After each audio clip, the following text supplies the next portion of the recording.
Check 1 2 1 2 1 2.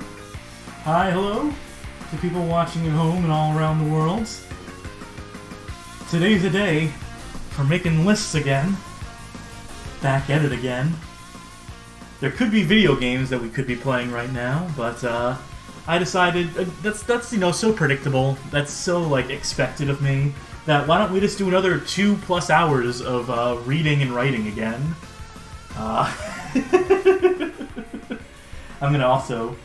I need to balance this music a little bit more.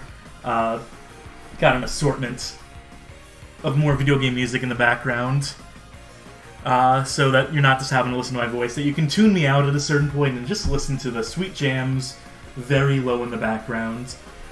This document here you're looking at is my Reviews to Do document. This is sort of my master document for the Bad Game Hall of Fame website, where I consult, where I scroll through and I pluck games and I have some basic information. I can sort by date of release. Oh, this song is just a sound effect from the Miracle Ropit 2100 Nen no Daiboken soundtrack. That one's getting a 1-star, and let's skip to something from the Aliens Famicom soundtrack, unreleased. Anyway, this is almost like a glimpse behind the scenes, kind of. This is how I remember to do video game birthdays, by the way. I have this list here of release dates where applicable, and then I'll check this list every day and be like, oh shit, I gotta celebrate Dr. Jekyll and Mr. Hyde's birthday today. But, mostly it serves as a checklist for me, just so I can be like, if you see a game highlighted in purple here, it's a game that I feel needs to get covered, needs to be a high priority for me. Blue is sort of medium priority, and black is kind of I'll get to it when I get to it, or if someone pays me to write about it. I miss a lot of video game birthdays, by the way. Foxack pointing out that I skipped a week of Garfield. I skipped a whole week of Garfield at some point, some week or so ago.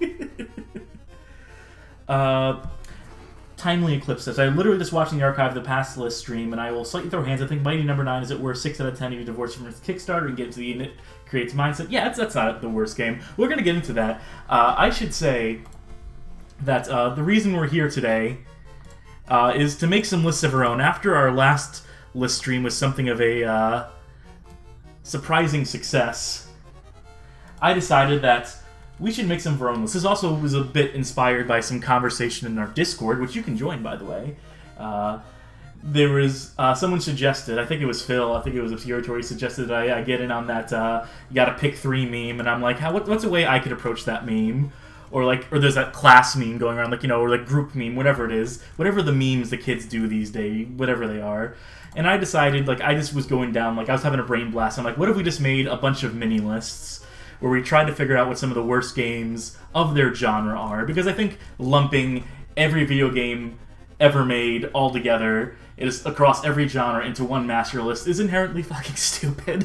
And I really should have said that during the last stream, but I think the idea of trying to say here's the 10 worst games of all time is just a dumb idea. But if you at least start to break it down into genres, you can at least make sort of a little bit of a justification for it. So what we're going to do is we're going to go down this list. I'm going to sort it by genre, since that is an option here, and we're just gonna look at them, man.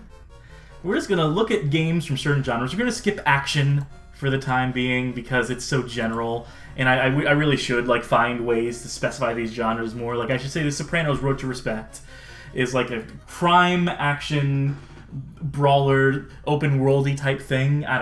I haven't actually played Sopranos Road to Respect. I've seen someone play it, and I've had someone tell me that I need to play it, but I haven't watched The Sopranos either, so that's been on my watch list forever, along with The Wire and so many other television shows I need to watch. But, Shadow the Hedgehog, I have it as action. It's more like a platformer. We do have 3D platformers down here on the list. I have it broken down between platformer and 3D platformer, so there's some degree of specificity here. But for the purposes of just right now, we're going to skip action. We're going to skip adventure for the time being as well, even though there's some jams here. There's your Super Monkey Daiboken, for example. That should be purple. You're also going to see me, if I notice things on this list that I need to correct, that I need to sort of tweak, you'll see me changing colors around to say, certain priorities. for a lot of these. Deadly Tower, yeah, that's a blue. Anyway, and I have arcade as a genre here because, not to say that they're all arcade cabinets, even though Gacha is an arcade cabinet, but you see that. Custer's Revenge, like what else are you going to quantify that game as besides like Arrow J or Arrow G? What's the fancy way of saying that word? Regardless, we can start with beat 'em ups. We're going to take a look at some beat 'em ups here, and we're going to determine what the 5 worst beat 'em ups of all time are. Definitively, this is the list. This is what they're going to be looking at years from now. This is what they're going to be using for reference. This is when the New York Times needs to quantify what the worst beat 'em ups of all time are. This is the list you're going to consult. And if any of you notice that I'm missing games, go right ahead and tell me the names of games I've forgotten here, because I will add them to the list on the fly. You will see me doing some furiously fast typing to try and add games here. So I'm going to go down this list here and tell me if these sound good for what I have on the list so far, and we'll determine an order and a rank for them in due time. Baby's Kids on the Super NES, I think it's a pretty bad game. I think that's a fairly bad game. I think its reputation, I feel like it got started, I think Nintendo Power were some of the people who were carrying the torch, who were early champions for this is one of the worst games of all time. There's some older Nintendo Power issue, I think it's like 99 or like late 90s, where they said this is our worst game of all time for like up to that point, and I think that sparked an interest. Then there was Nostalgia Critic, who I think brought it really into the limelight. I'm also going to field questions from chat because of course I am. Obscuratory, have you ever regretted how you've defined certain genres for yourself in the past? Absolutely. I think genre is a trap, but at the same time it's useful for quantifying, and I like to list. I do like to compartmentalize and organize and categorize stuff, so at the same time I acknowledge that arcade as a genre here isn't very useful. You know, it has a purpose for like sorting and organizing and so on and so forth. Anyway, beat 'em ups. We're going to lump, when it comes to this list, 2D and 3D together. We're just going to say beat 'em ups or beat 'em ups. In that sense, we're not going to discriminate between those, but I do like to have it compartmentalized on this list here. So let's... I'm taking a lot of time up right now. Double Dragon 2, Wander to the Dragons. I hear this game is fucking terrible. Have not played this one for myself yet. Kageki Fist of Steel. Do I have that? That is Genesis, right? Yes. I think I have that right. For a second I was confused. I thought it might have been SNES, but it's just a Genesis game. That's the Japanese brawler, very Renegade-inspired, sort of chibi art style, if you can call it that. Batman Forever I'm seeing. We have Batman Forever, the arcade game here. I don't know if that's going to be one of our worst of all time contenders. That game is fun, at least. You can enjoy that game. Renegade 3, the final chapter, speaking of Renegade, cannot enjoy quite as much. That is infamous among UK circles, among old computer fans, micro fans. Ask Ashens about that sometime. Guardians of the Hood, the follow-up to Pit Fighter. Would we consider Pit Fighter a beat-em-up, or that's more a fighting game? I think. It's so hard to say. But Guardians of the Hood definitely in the conversation, I think.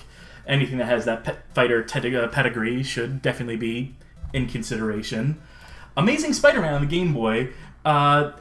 Is that more a platformer? Because this is where I'm questioning all of my genre definitions here. But that's certainly a bad game. It's certainly not a great game. That's LGN and Rare came together to deliver a true bomb. Did the webhead wrong. Kuro no Ken on the NES. This one is, I believe, subject of infamy because of an old Something Awful game review from like back in the 2000s where they didn't realize that their emulator was playing the game wrong and Ken Shiro was invincible more so than usual as they played the game. But still not a great game, even if you figure that out. Very labyrinthine in its design. Bad Street Brawler, a game we've written about. Has a long legacy of being Street Hassle and like a bunch of other games and a bunch of different micros in the past before it came to the NES in its definitive version. I don't think it'll make the final list, because that game is at least fun. Fantastic Four on the PS1, definitely not a list contender either, since that is the conceit of this. But that game is also fun. I think I enjoy that game, and it's very cheap looking. The animations in particular are pretty egregious in that game, and there's like an incredible FMV intro, but we'll see how we feel about that. Why is Trio the Punch on here? Yeah, it's great, but it's Bakage, right? I mean, the same way that Utsuru no...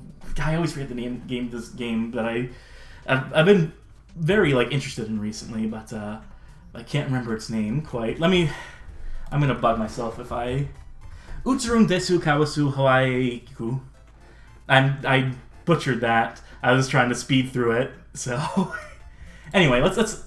How about we more quickly go down this list, and I think we'll make our placements and determinations afterwards. Fantastic Four, China Warrior, Hudson at their finest, besides Super Mario Bros. Special or what have you. But China Warrior is a side-scrolling treat. Dragonheart, Fire and Steel. I've yet to play this one, but it's from what I've seen, it's a treat as well. Batman Forever, the arcade game we were talking about. Bram Stoker's Dracula and the Sega CD. I wondered, that one might be in contention, I think. Sword of Sodan, definitely in contention for some of the worst of all time. Trio the Punch, we're talking about right now. There's a discussion in chat. Mortal Kombat Special Forces, we're getting into the 3D stuff now. Definitely a departure from the Mortal Kombat formula. Definitely an ill-advised departure at that. Devil May Cry 2, I think it's definitely worthy of an article at some point. Is it worthy of the list, though? Is there enough craft to save it from being one of the worst of its genre? Time will tell. Altered Beast in the PS2. Did I play a bit of this on stream at some point? No, I just celebrated his birthday. On the same day, I had to celebrate the birthdays of Dead Rising, Chop Till You Drop, and some other game, too. There's 3 birthdays in one day on that February the 24th. Final Fright Streetwise. Definitely not a worst of all time contender. That game has some merit. That game is actually kind of fun, but it's noteworthy for being such a bad idea, let's say. Crow City of Angels. Is this the same one that the Spawn game is based off of? Are those both the same engine? I've heard that recently. I can't remember why and what context, but yeah, bad 3D brawler, I should say. Yaiba Ninja Gaiden Z. I have half a mind to put this on the list. Spark Unlimited. You got to rep for Spark Unlimited. They're one of my... They're close to my heart, let's say. Legendary, Turning Point Fall of Liberty, and they decide to make a 3D beat-em-up, and they fucking woofed. Rio D saying, did I miss Cheetah Men? Well, Cheetah Men's not a standalone game. We gotta be fair here. Cheetah Men is part of Action 52, which is a compilation game and not strictly a beat-em-up, you know? Because that game is a multitude of different genres. In fact, if you scroll down, you'll see the compilation genre section here, and you'll see both versions of Action 52. Bruce Lee, Quest of the Dragon, definitely not going to make the list. Charlie's Angels might make the list. Aquaman Battle for Atlantis might very well make the list. The Golden Mullet, Recipients. Time Commandos, not a great game. It would be like at 6, maybe. Afro Samurai 2, Revenge of Kuma, game so nice they had to cancel it. Quiet Man, I have a feeling that there's going to be strong arguments for Quiet Man to be on the list. Genji, Days of the Blade, Giant Enemy Crab, so on and so forth. More game that's here based on that reputation I want to cover just to, demystify it in that sense, if I ever wrote an article. And Splatterhouse. Also, it's bugging me how these are not alphabetized, but I have to reorganize the list to get an actual alphabetical sort here. And I did that, then I forgot what the last game on the list was in that previous configuration. Splatterhouse, the Splatterhouse reboots. I like that game. I love that game. Great soundtrack in that game. But also troubled development, to say the least. So that's our list here. That's our potential candidates here. And I'm gonna make some decisions right now. I'm going to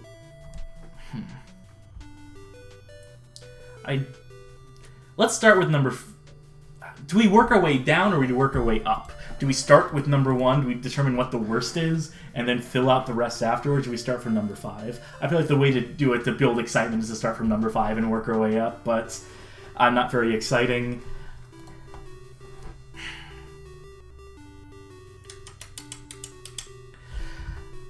I want to go with Charlie's Angels.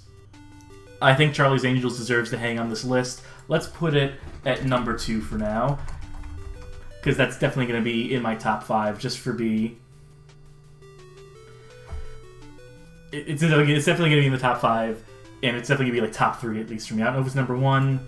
I might convince myself. Sword of Sodan, specifically the Genesis version. I don't know if I need to specify that in the list, but I feel like Aquaman should be on this list. Is Aquaman better or worse than Charlie's Angels? I would say it's slightly better. See, we're doing this. We're definitely getting through this. We're definitely. I'm thinking out loud, and I'm thinking that we might be thinking. Video Game King says I'd put Cyborg Justice in here, at least out of sentimentalism. Totally repetitive, completely meaningless customization system, and always ugly and unpleasant to play. I will have to look into that at a certain point, because that is not a game I'm familiar with. Let me go ahead and... Any games that you recommend, if I'm not just adding them to the list outright? Is Cyborg Justice anything like Heavy Nova? Because I see robots on the cover here. I'm looking at just the Wikipedia article for it, and I'm just getting like a Heavy Nova vibe without having played it at all, without knowing anything about it. But I will bookmark that, and I will look into that. I feel like I've done mostly 3D platforms. Oh, I do have Sword of Sedan on here.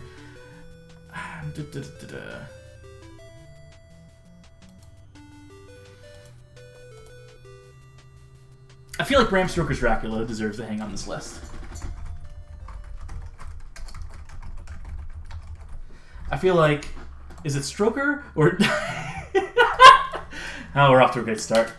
Sorry, Bram. Carmilla's better than Dracula anyway. If you want to read a book about vampires, read Carmilla. Alright, so, not to leave you all in suspense, but I would put The Quiet Man at the... I wish I could spell, too. That would probably help a bit. How are we feeling about this? Would we need to move anything around? Is there anything that people would put on here that I did not put on here? Or is there something here that seems like a more compelling case? I did mention that Guardians of the Hood could probably be on this list. You know what?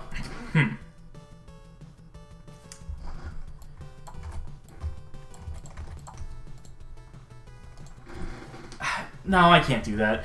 Guardians of the Hood, I feel like it's pretty bad.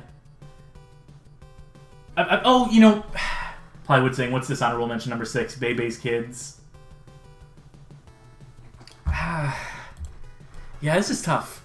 I think Sword of Sedan. I think Bram Stoker's Dracula should be worse than Sword of Sedan. In my heart, I feel that way, and more so, I think Bebe's Kids might be worse than Sword of Sedan on Genesis. That might be controversial. I know Heidi, I know Devil Ray made their list of pick 3 from 9 games, and Sword of Sedan was bad enough to make it onto their list of notable kusoge, right alongside Big Rigs and Superman and other alumni in the field, but... And don't get me wrong, Sword of Sedan sucks, but, I don't know. I feel like this is a pretty decent chunk of stuff here. I'm seeing people saying that, like, Renegade 3 would be worse than Dracula. Time Eclipse, do you disqualify some licensed games? Because while it may not be enough for the main list, SpongeBob Hero Pants is amazingly undercooked. It looks like Activision threw a random dev some SpongeBob assets and had them make something in Unity like 3 months. Hell, a boss T-poses at the end of a level. I would definitely not disqualify. I would definitely qualify. It's just a game I don't know enough about. Just a game that has not had enough reputation around it, but I'll look into that. Let me copy and paste SpongeBob Hero Pants for some future reference. I will look into this. It's based on the movie. I forgot there was a movie where SpongeBob was all buff and stuff. He's buff. He's the stuff. Oh, you kept recommending Elmo and Grouchland to me. You were recommending it in the Retro Pals chat while I was chatting in there. I don't know if it's a beat-em-up, per se. Special mention for Double Dragon on the Atari 2600. Oh, that's a really good point. Damn. You got me rethinking all this, and you're also got me thinking about how I completely neglected to put that on this list. I gotta look up some release info for that. Let's go to Atari Age. They do not have sufficient info on this game.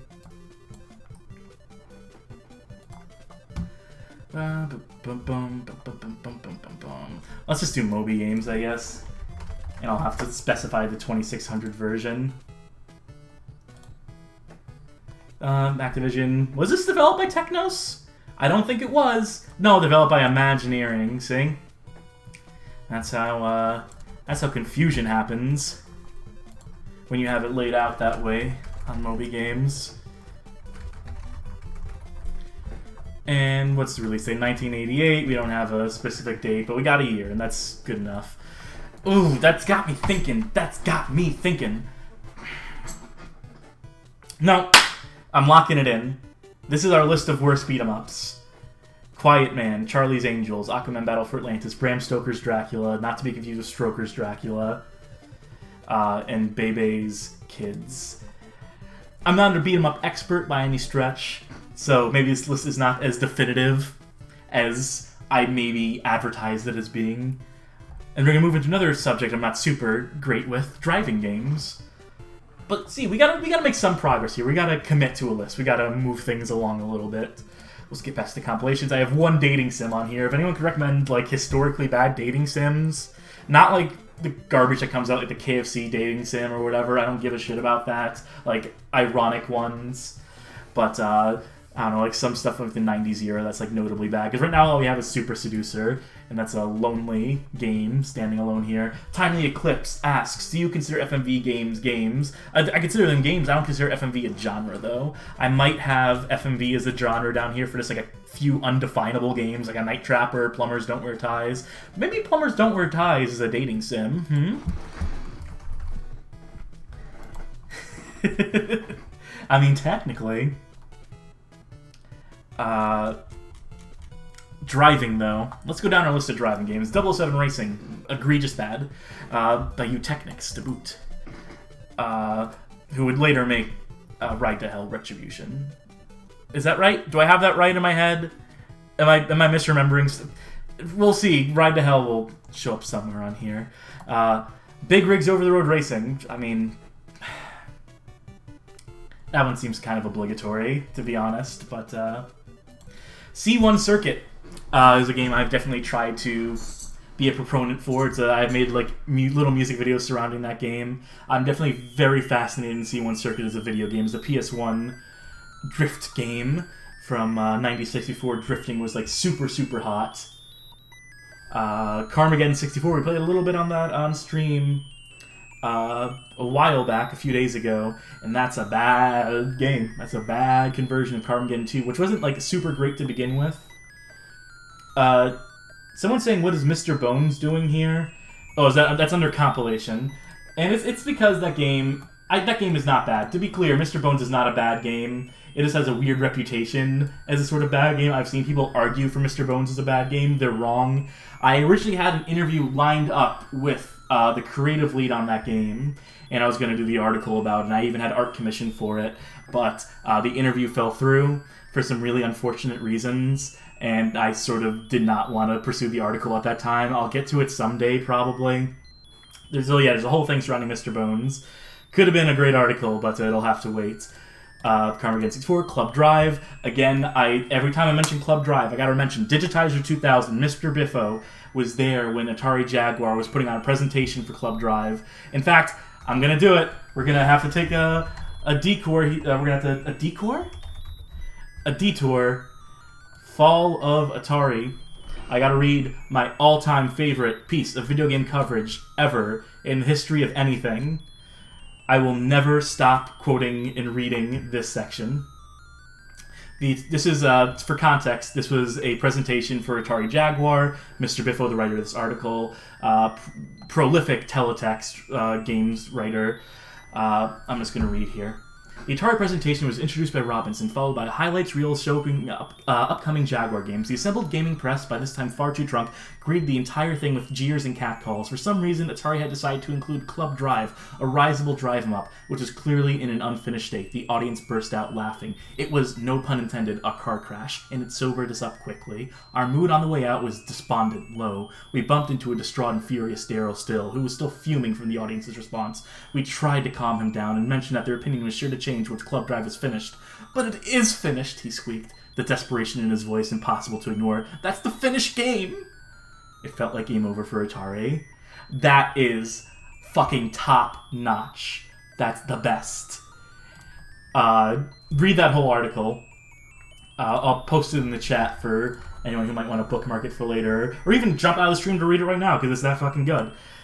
Read Digitizer. Watch Digitizer the show. Mr. Biffo, brilliant. Club Drive. That's why Club Drive's on this list. And also because it's a game I've played and enjoyed, as it were. Cosmic Race. Infamous. The lowest of the low, according to one magazine's review scale. Cosmic Race, a PS1 game made almost entirely of stock assets from the dev kit. Cosmic Race, definitely serious contender in our top 5 list we're about to make here. Crazy Frog Arcade Racer. Need I say more? Crazy Bus. I don't like having Crazy Bus on this list.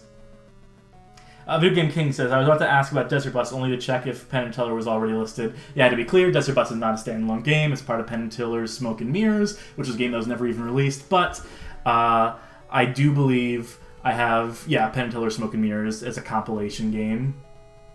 Yeah, I don't... Crazy Bus is not a real video game. It's a prototype. It's a ROM that some dude hacked together to show that he could, do programming and stuff. Time of the Eclipse. There's also the Masters Fighter if you want to fight a game with supposedly ripped sprites. Not supposedly, absolutely. Masters Fighter. When we get the fighting games, Masters Fighter will make their appearance, and I will make my case for the Masters Fighter. But we gotta get through these driving games. Crime Wave for the Sega Saturn. Not great, but definitely not going to make the list. Death Race in the arcades here, because it's more of a controversial pick. It's fine for what it was at the time. It's exidy, being exploitative. Driftreader. Is that even a driving game? I guess at a certain point that's like an open world crime game, even though driving is the primary conceit of the Driver franchise. So I don't know if that's the genre is fair here, but Driftreader is it's interesting. Certainly. A lot of stuff around that game. Plywood saying, Human Killing Machine, clearly the worst of all time for fighters. We'll get there when we get there, guys. F1 Pilot's a game that's been recommended to me several times. I think I played it in one of the roulette streams, and it's a treat. I think I made it further. The person who recommended it to me is also the person who recommended Energy to me as an article subject, along with a few other TurboGrafx 16 PC Engine games, I should say. And F1 Pilot is definitely a bad driving game. Is it as bad as Flat Out 3 Chaos and Destruction? Currently the lowest rated game on Steam. Historically, it has been and probably will forever will be. Who's to say? Homie Rollers. It's a game that everyone shit on. That game's like a 2 out of 5. It's not going to be one of the worst of all time, but it's on the list because it's one of the lowest Metacritic games of all time. Hooters Road Trip.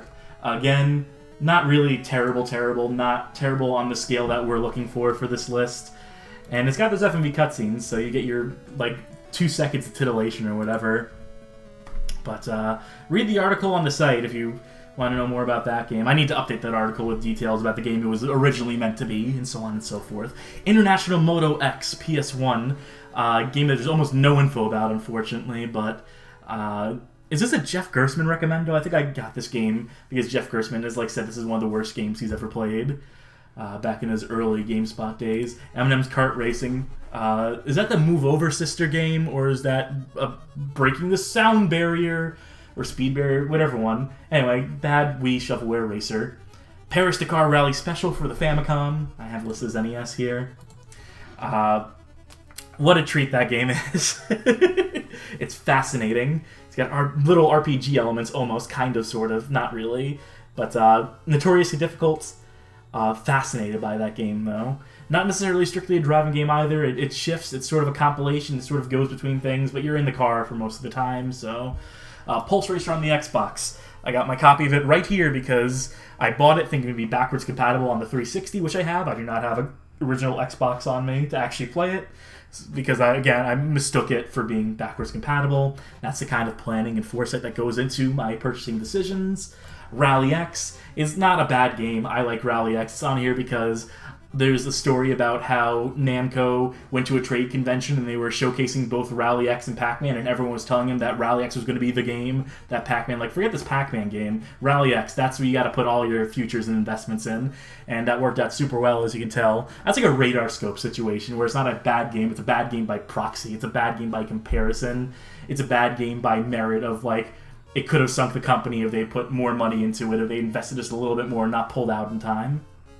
Rebel Truck Cajun Blood Money, almost as bad as Big Rigs. This is going to be on the list. They're going to be in close contention.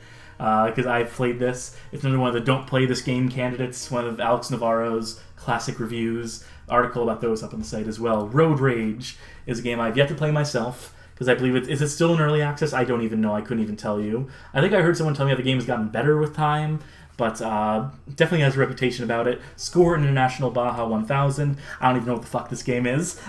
If I put it on here, I'm sure I read it somewhere. I'm sure I saw some like interesting article about it or something. But Shrek Swamp Kart Speedway. It's a Shrek racing game for the Game Boy Advance. What do you expect? Sonic R, definitely not going to hang on our list, but it's interesting just for the misfire that it was. Like, this is the Sonic game on Saturn. This is the one you get. And I feel like that misstep is why it would deserve article treatment. I want to get to like the logic of why they went with that game and what happened with Sonic Extreme and all that stuff. It'd be more an excuse to talk about all that stuff, which is why I would write an article about it. Because I have issues controlling it. I have issues with that game and not really enjoying it, but definitely not one of the worst of all time. Definitely not going to hang on our list. Spirit Speed 1937, I've talked about this game. There's been an article in the works for like 3 years on this game that I keep coming back to, thinking about writing and finishing, but just never getting around to. But absolutely a fucking contender. Spogs Racing on the Wii, a game I just added recently after seeing it pop up on so many of the worst game of all time lists. Streets of SimCity, definitely a huge misfire for Maxis in 1997. Will it hang on the list? That's a good question. Turbo Prop Racing, again, no idea what the fuck this game is. I'm sure I heard something compelling about it at some point, or I took note about it at some point, so. Vroom in the Night Sky on the Switch, I can't speak to this one. Y'all are going to have to make a very compelling argument from firsthand actually having played it, if it's going to make the list. Paul Quadruple S says, "Are you listing flying games as driving?" I guess that's technically what Room in the Night Sky is, isn't it? That's a flying game more than a driving game. So I don't know, maybe disqualify it on that merit. It shouldn't be on. It won't make our top 5, probably. I already have a good idea of some of the games that will make it. WWE Crush Hour, definitely not one of the worst of all time. It's just weird. There's definitely, you could do worse for vehicle combat, I think, or I don't have any other vehicle combat games in here, so I guess I really can't make that claim. It's probably the worst vehicle combat game then, isn't it? By this process of elimination, possibly? You get to see Kane in a barbecue doing like a grilling, though, so that's kind of funny. And Yaris, which appeared on so many of those worst game of all time lists. I believe it's like a free game, free downloadable something or other ad for game for a car company on 360. That could be bad. That could be very bad. But I feel like there's some obvious picks we're gonna do here. Yeah, I'm gonna make some executive decisions real quick.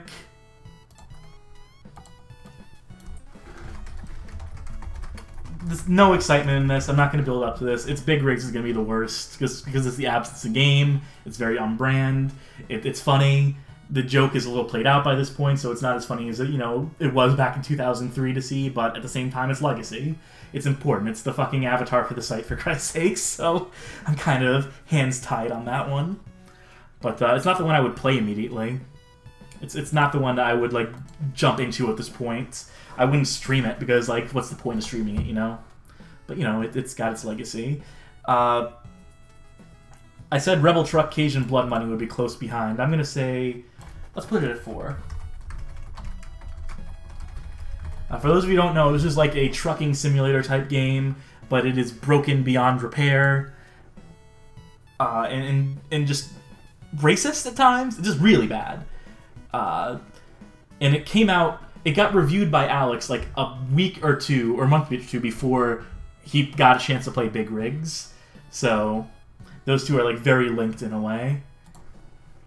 I'm thinking Driver, like, is it enough of a driving game to make the list of driving games? That is the question. But in the meantime, C1 Circuit absolutely needs to be on here, and I'll also say Cosmic Race at number 2. That's technically a flying game as well if we're breaking that down in that way, but Video Game King saying Carmageddon should be number 3 and maybe number 2. I don't know.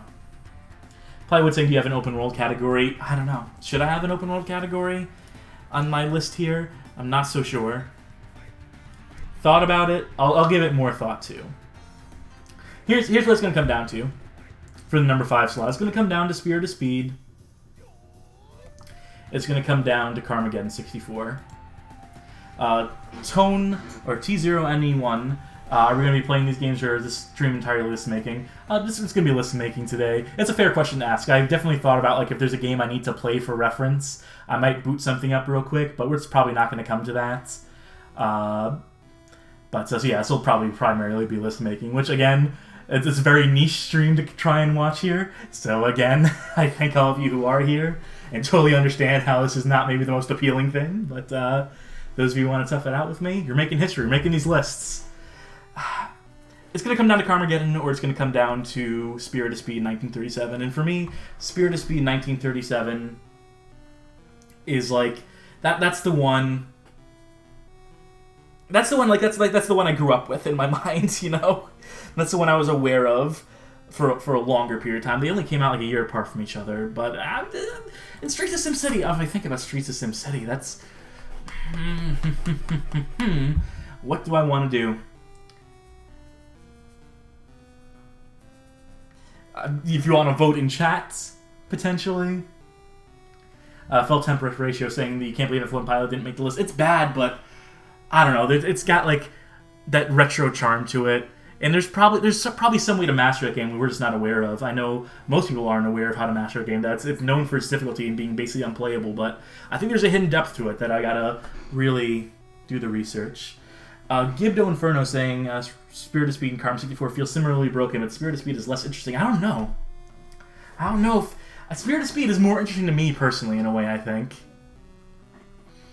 just like the setting, how long the races go on for, just the conceit of like here's these cars that barely work.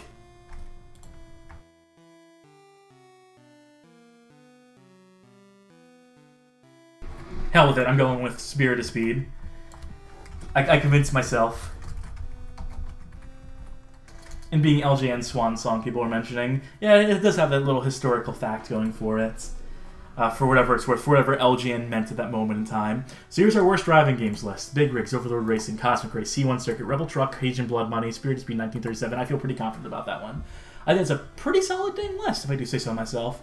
I think that definitely covers the games I'd want to cover. We definitely got the big hitter on there. And, yeah. Worst fighting games. And I do believe this is going to be a long list of fighting games. There's a lot of bad fighting games, as it turns out. Battle Monster's not necessarily bad, but, you know, it's got a reputation about it. Bikini Karate Babes.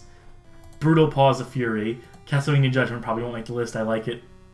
It's not great, but I like it. Catfight, the ultimate female fighting game, with GameSpot originally considered to be the worst PC game of all time, and fucking definite merit to that.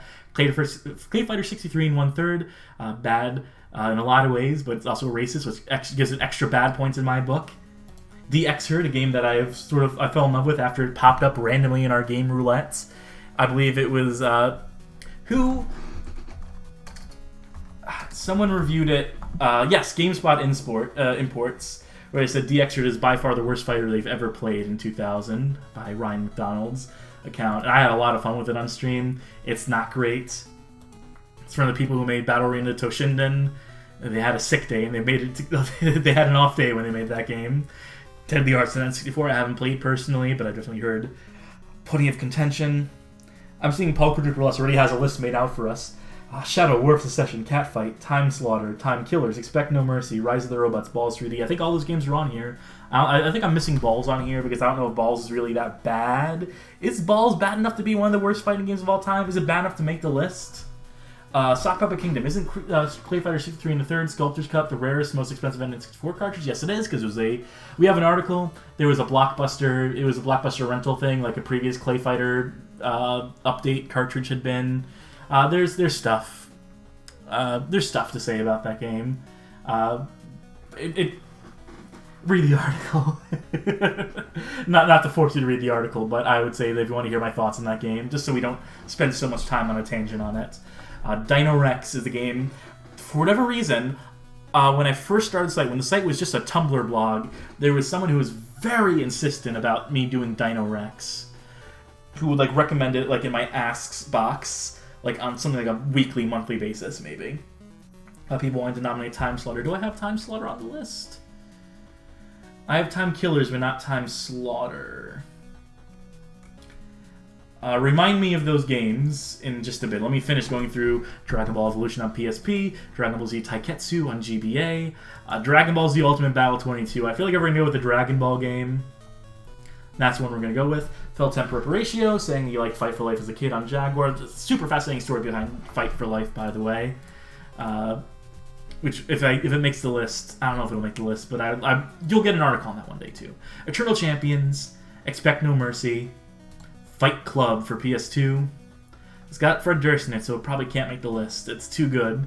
That bumps it up enough points to spare it, probably. But oh yeah, were we talking about Time Slaughter the other day? Or were we talking about the developers of Nesticle the other day?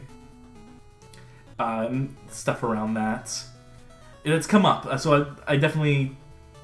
Time Slaughter has been in the conversation for a little bit. Fighter Within, that's our Xbox One, that's our Kinect fighting game here. Fighters Megamix on the Tiger Gamecom specifically, in case people were wondering why this is on the list. It's because it's the Tiger Gamecom version specifically. There may be a few other fake-outs like that on this list. Fighters Uncaged. Was Fighters Uncaged also Kinect for 360? Can't remember, there's so many fighting games. Fighting Eyes on PS1. Strong candidate. There's a few PS1 fighting games on here, like right next to Fist, for example. I'm sure Shiranoman will pop up later on the list. Fist of the North Star, 10 Big Brawls for the King of the Universe. Game Boy Fighter, first Game Boy Fighter, or was that Mortal Kombat? No, Mortal Kombat would have been 92. So yeah, 1989, Fist of the North Star, that would be your first Game Boy fighting game, and it's not a good one. Highlander for the ZX Spectrum, a game barely finished, barely playable. Definitely more reputation in UK than it has here. Do I have Shadow War of Secession on here? Because I know of it. I know of Shadow War of Secession. I just don't know if it's bad enough an actual game. Isn't it a sequel to a game that's like on this list? There's something around that. I'm sure people in the chat will tell me. Human Killing Machine, we did an article on that recently, and it's that will be making the list, needless to say. That might even be number one. Not to spoil stuff. Iron and Blood, Warriors of Ravenloft, Dungeons and Dragons fighting game. Not good. Kabuki Warriors on the Xbox. Not good. Kasumi Ninja on the Jaguar. Not good. Mortal Kombat on the Game Boy. Maybe one of the worst. That might be a contender. Mortal Kombat for the SNES. It's not good at all, but it definitely won't make the list compared to the likes of Mortal Kombat. And Mortal Kombat 4 on the Game Boy Color. Oh, come on. Mortal Kombat Advance on the Game Boy Advance. We're going to have to pick one. We can't just do all the portable Mortal Kombat games in a row. That'd be a boring list. Or like Mortal Kombat Trilogy for the Tiger Gamecom. We're going to have to settle on one of these. Pit Fighter I have as an arcade game here. Is it one of the top 5 worst? I don't know. Contender. It's that's our second ever article, I think. Rise of the Robots. Ooh, that game, based on reputation, based on disappointment factor. Like, if we're doing this based on, like... I guess it comes down to, is this list technical merit explicitly? Just, like, objective quality? Or can it be about, like, you know, the story behind it, the expectations it built? That's the question we have to ask ourselves when we compile a list like this. Is it more than just the game as an objective rating, if such a thing exists? Is it about the surrounding circumstance and whatnot? These are the questions we'll have to ask ourselves. Video Game King saying Mortal Kombat Advance will probably have to take it. I'm not so sure about that. 4 on the Game Boy Color, or even the original Game Boy Mortal Kombat, I think are probably worse. If I'm thinking about it, if I'm doing objective. Saifuku Densetsu, Pretty Fighter X for the Saturn. Bad game. Does that have porn in it? Is that the one where there's hentai in it? Or eshi, whatever you want to call it. Shaq Fu, bad. Not going to make our list, though. Spoiler. It's not as bad as like something like a Shironomon, for example. Star Wars Masters of Terrace Kasai. It's bad. I like it, though. It's a childhood game for me, so I definitely have that factor. I wrote if you see a grade in crossed out, we've written an article about it.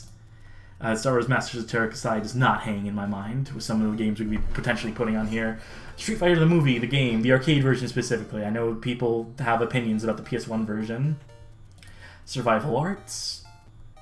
Does Survival Arts even come out? Or which one am I thinking of? Tattoo Champions or Tattoo Warriors?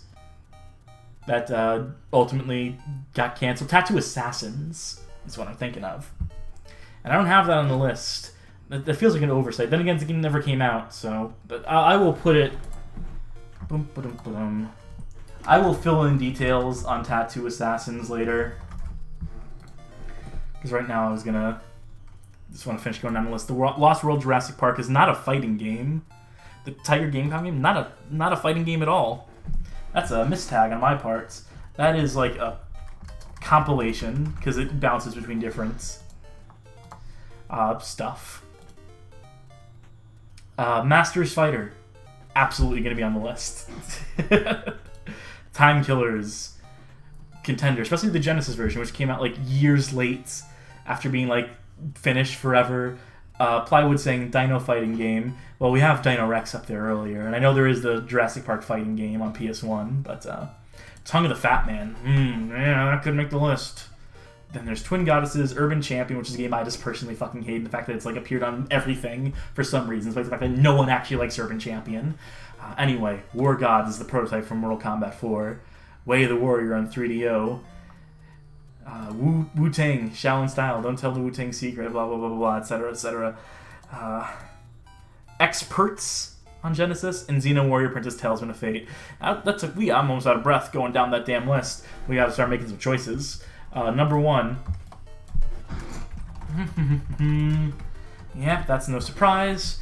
After that game nearly broke me, that game is going to be number 1. And I don't think there's a game worse. There's no game worse than that. There's no fighting game worse than that. That is the absolute... That's got to be the bottom of the barrel. If I ever find a fighting game worse than that, I'm not going to cover it because it'll probably actually kill me. I will probably actually die if you find me a game worse than Human Killing Machine. Felt Temper Reparatio saying Rise of the Robots in the Game Gear specifically is the worst fight I've ever played. Understandable. I feel like if we're putting Rise of the Robots on here, though, it's going to be like main game for Legacy, so on and so forth. People saying Shadow War Secession comes close. I will also do Shadow War of Secession.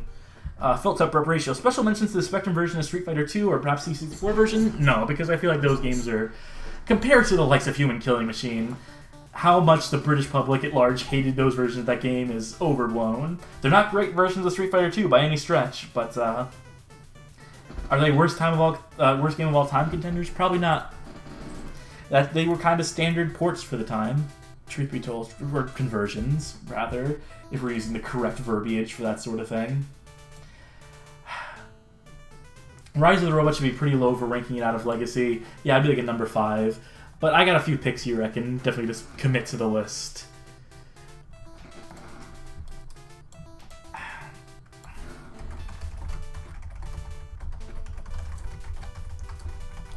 Yeah, that one's gonna be significant on this list.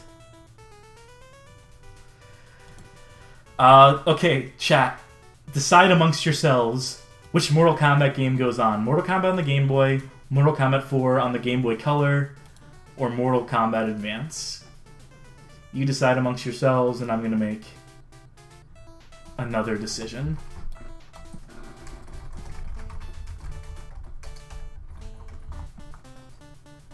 Masters Fighter, absolutely number 2. I'm getting a surprising amount of people saying the Game Boy Advance game, and in my mind, the Game Boy one is so much worse. It's barely playable. It's like at 2 frames per second, for Christ's sakes. And Mortal Kombat 4 is like a joke where you can win with just like the one slide move. But I guess Game Boy Advance, or Mortal Kombat Advance, I should say, is the one that is like the most unfair. The one that's probably hardest to play just because the AI is like so busted you could barely play the game. So, you know, that's fine. You know, I'm willing to concede on that one. I can see where people are coming from with it. So let's go ahead and put that at number 5 there. And I'll rearrange stuff. I just want to get the games on the list for right now. I want to go with one of the PS1 fighting games. I almost want to go with like a Shurinomon or with a fist. The Tongue of the Fat Man. Mandu's Fight Palace to some. I think it has 3 other titles too that I can't remember right now, but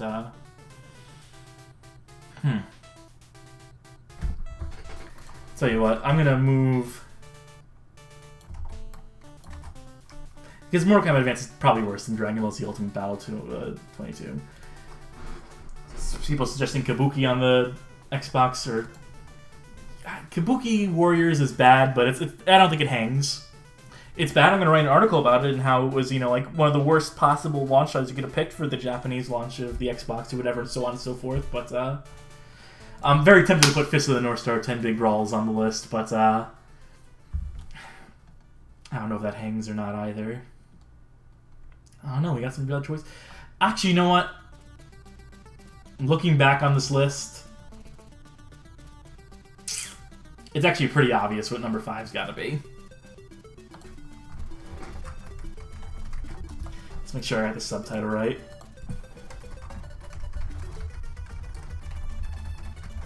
I gotta give her the cat fight. It's a piece of shit.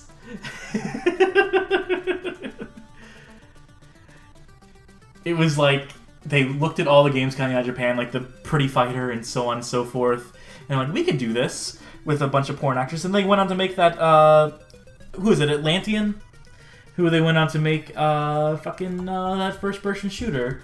Island Panic, or Isle Panic, or whatever it's called. Not Isle of the Dead, but there's a, I'm sure I have it on the first-person shooter section, which is going to be the next section, by the way. And there's a lot of FPS. I think FPS is the predominant genre on my list, just because that's the one I know. But yeah, let's go over the worst fighting games. Human Killing Machine, any version, take your pick. The Master's Fighter, stolen assets, literally broken sprites, where they fucked up their sprite upscaling algorithm, and every sprite is scaled incorrectly to where it's not like the right pixel aspect ratio, so everything is chunky as fuck, and you can't discern the characters in the game or any of their features. And it plays like dog shit, because every character has like very easy infinites. It's just awful. Beautiful thing. I fucking love it. It's great. We'll get an article on that game someday, and I'll be very happy to write it. Unlike a Human Killing Machine, which is torture to play, Master's Fighter is like a treat. Mortal Kombat Advance is voted on by you. The worst Mortal Kombat fighting game on the portables. Dragon Ball Z Ultimate Battle 22. Game that they took years for it to come out. It's a conversion or port or like locals. I can't even remember the specific, but it's like Japan had it years before we did, and it's just a bad fighting game that came out super late and looks like shit on the PS1. And yeah, definitely hangs on this list, I think. Especially, 2003 was a pretty high point for Dragon Ball Fever, which is why they put the game out in the first place. They have a commercial where the way they advertised Dragon Ball Z Ultimate Battle 22 was with a roll of toilet paper. It's like fucking Ouya doing the vomit commercial, and Catfight, the ultimate female fighting game. Which, whether it's the ultimate female fighting game is definitely contestable. Whether it's one of the worst fighting games of all time is contestable. But once we commit this list, there's no longer any arguments or discussion about it. It's a science fact at that point. And now we move to worst first-person shooters, and I have strong opinions on first-person shooters. First-person shooters are my area of expertise. So I'll probably be very quick to write this list when I go through all these games once I get a good idea of them on the list here. 007 Legends, underrated. Made it for one of my top 10 games of the past decade, one of my top 10 bad games of the past decade. 007 The Roll's Not Enough, the PS1 version, the one by Black Ops, who would go on to make Fugitive Hunter War on Terror and Terminator 3 Rise of the Machines. If you played the N64 version, it's awesome. The PS1 version does not hold a candle, not the same game, not even a version of that game, just terrible. Alcatraz, Prison Escape. If Albert Hammaker in the chat right now, they'd be popping for just seeing it on here. Prolific speedrunner of bad value games from the early 2000s. Track him down, friend of the site. Aliens, Colonial Marines. It's got to be on a list like this. Will it make the top 5 worst of all time? That's debatable. There's some bad fucking games we're going to be going through here. Alone in the Dark Illumination is not a first-person shooter. It's a third-person shooter. Right? I have it. I've played it. I literally can't remember enough of it. Video Game King. Which port of Doom is worse? 32X or SNES? Wrong. The answer is 3DO, which is the version of the game I have on here. I think we had a discussion about that during the Demolition Man stream. Arthur's Quest Battle for the Kingdom. Not really a shooter. I mean, there's a bow and arrow, but yeah, it's bad. Bad value FPS. Bad Lithtech engine game. Battle Los Angeles, another one of my top 10 best worst games of the past decade. Really lazy, 1 hour in length tie-in, published by Konami, of all fucking people, and just done to put Green Hornet billboards in the game to advertise for that upcoming movie, while in the context of another Sony advert game, effectively. Beverly Hills Cop on PS2. They done him dirty. Blood 2 The Chosen, barely finished. Or not even barely finished, it's unfinished, straight up.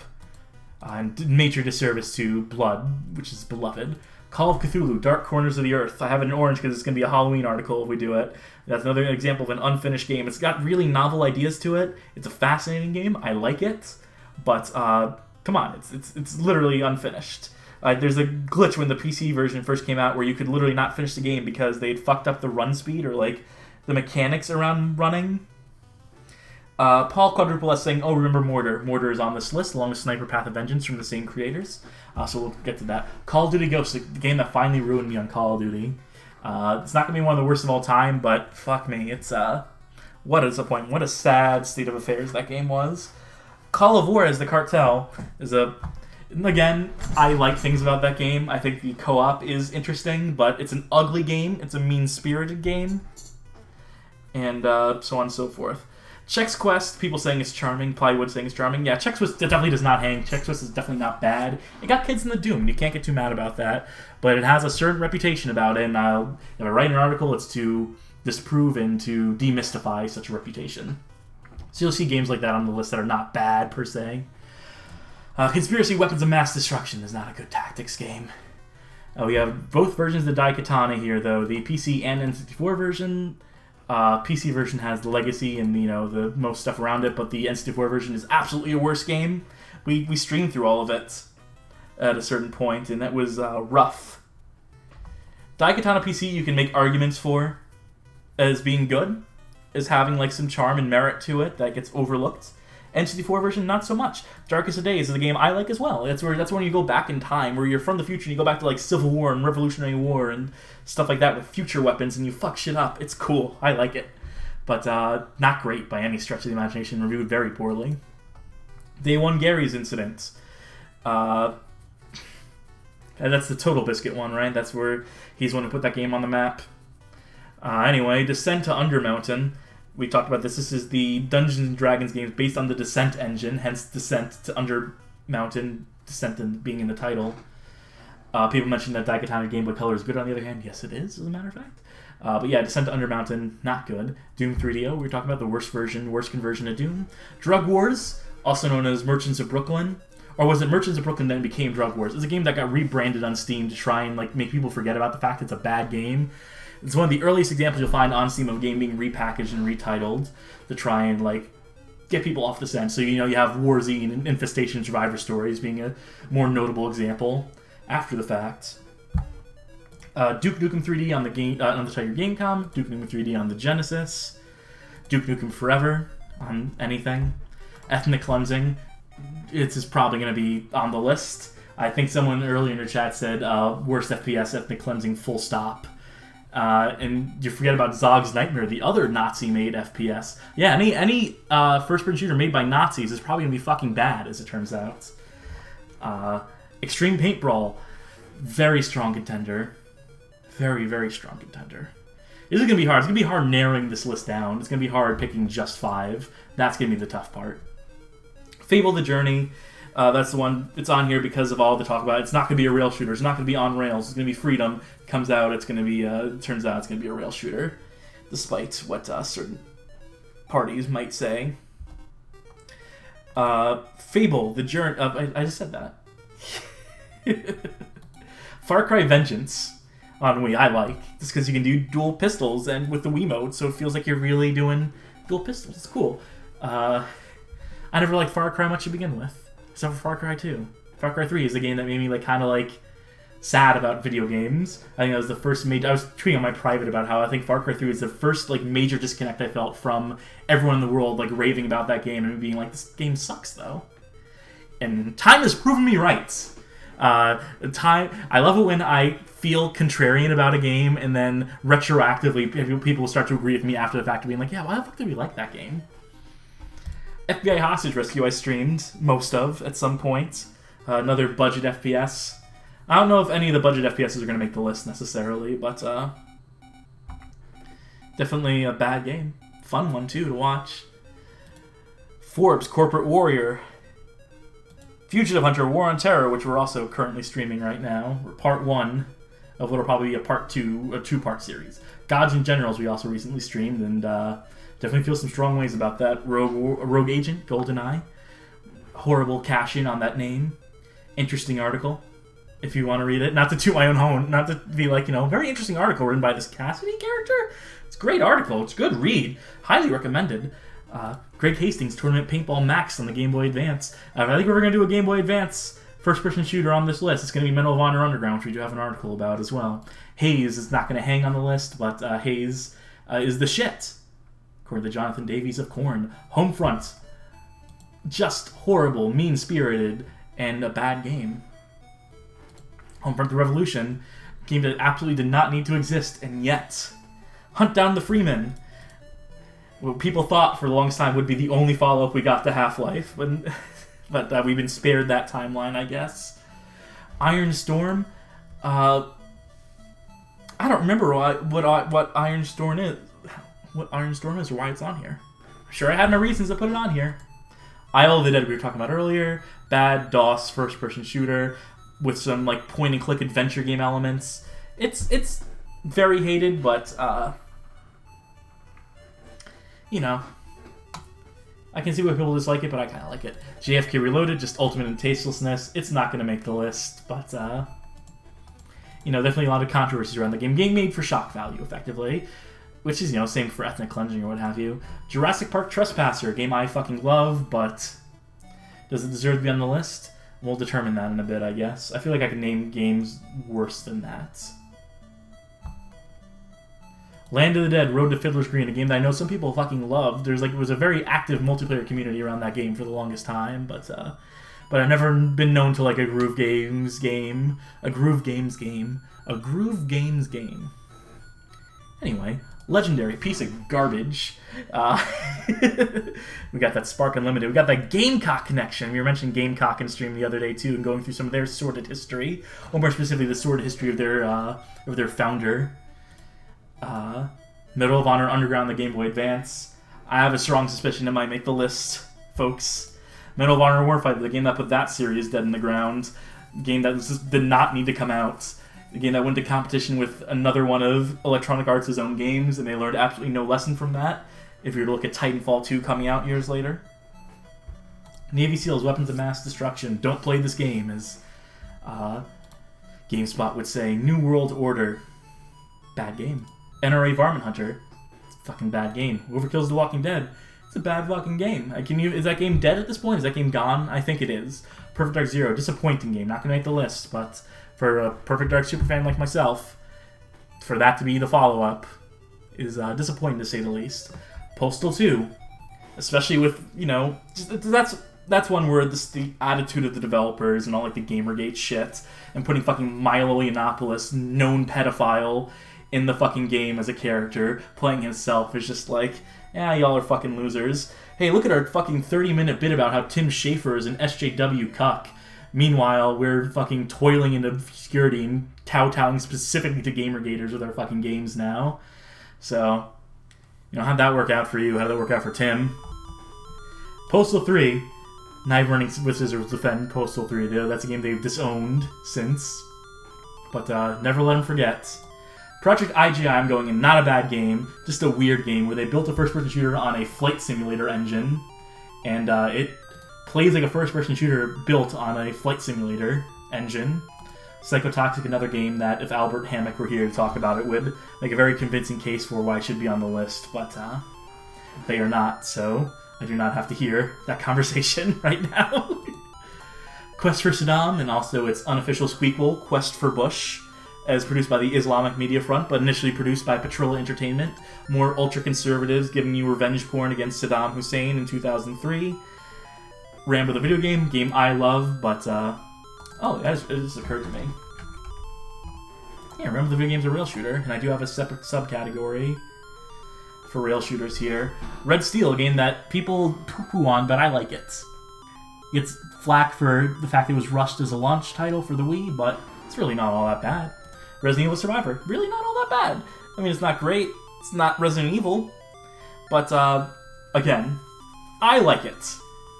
RoboCop on GameCube and also on Xbox and PS2 and PC. Titus Interactive. Was that the Titus Interactive Swan song? I think it was. I can't remember offhand, though. I feel like I'm right in saying that. Anyway, fucking bad game. Rogue Warrior. We have the article. But Shell Shock 2 Blood Trails is way worse than Rogue Warrior ever was, could ever aspire to be. Both by the same developer, both are Rebellion developments, both the same engine, effectively. Rogue Warrior only has third-person cover added to it, and Shell Shock 2, though, I know I always mention this game on Twitter, I always post clips from it, and I never get any traction on it, because no one else cares about this game besides me. But one day, I will make you care. Dear viewers, dear readers, I will compel you to care about Shell Shock 2 Blood Trails. It was the last fucking thing I do, and one day, you will join me in saying that the Rebellion Developments is one of the worst developers of all time.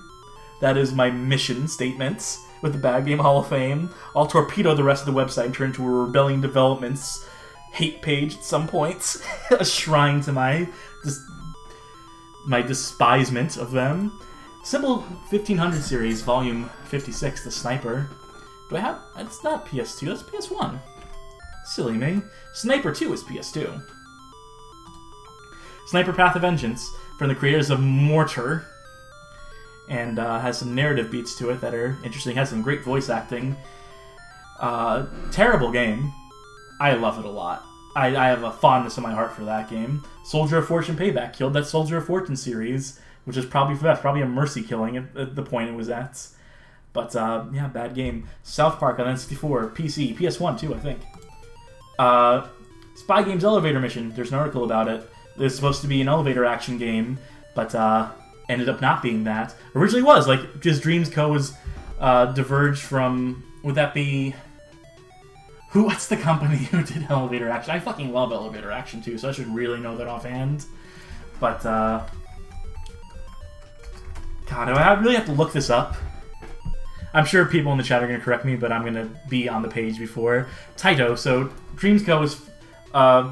person who created Space Invaders left Taito to form this company, Dreams Co., and they originally contracted to make an elevator action game, but then Taito ended up getting acquired, and then Dreams couldn't make it an elevator action game, and then it got, like, no money afterwards, so it became Spy Games Elevator Mission, one of the worst first-person shooters on the Wii. Interesting article.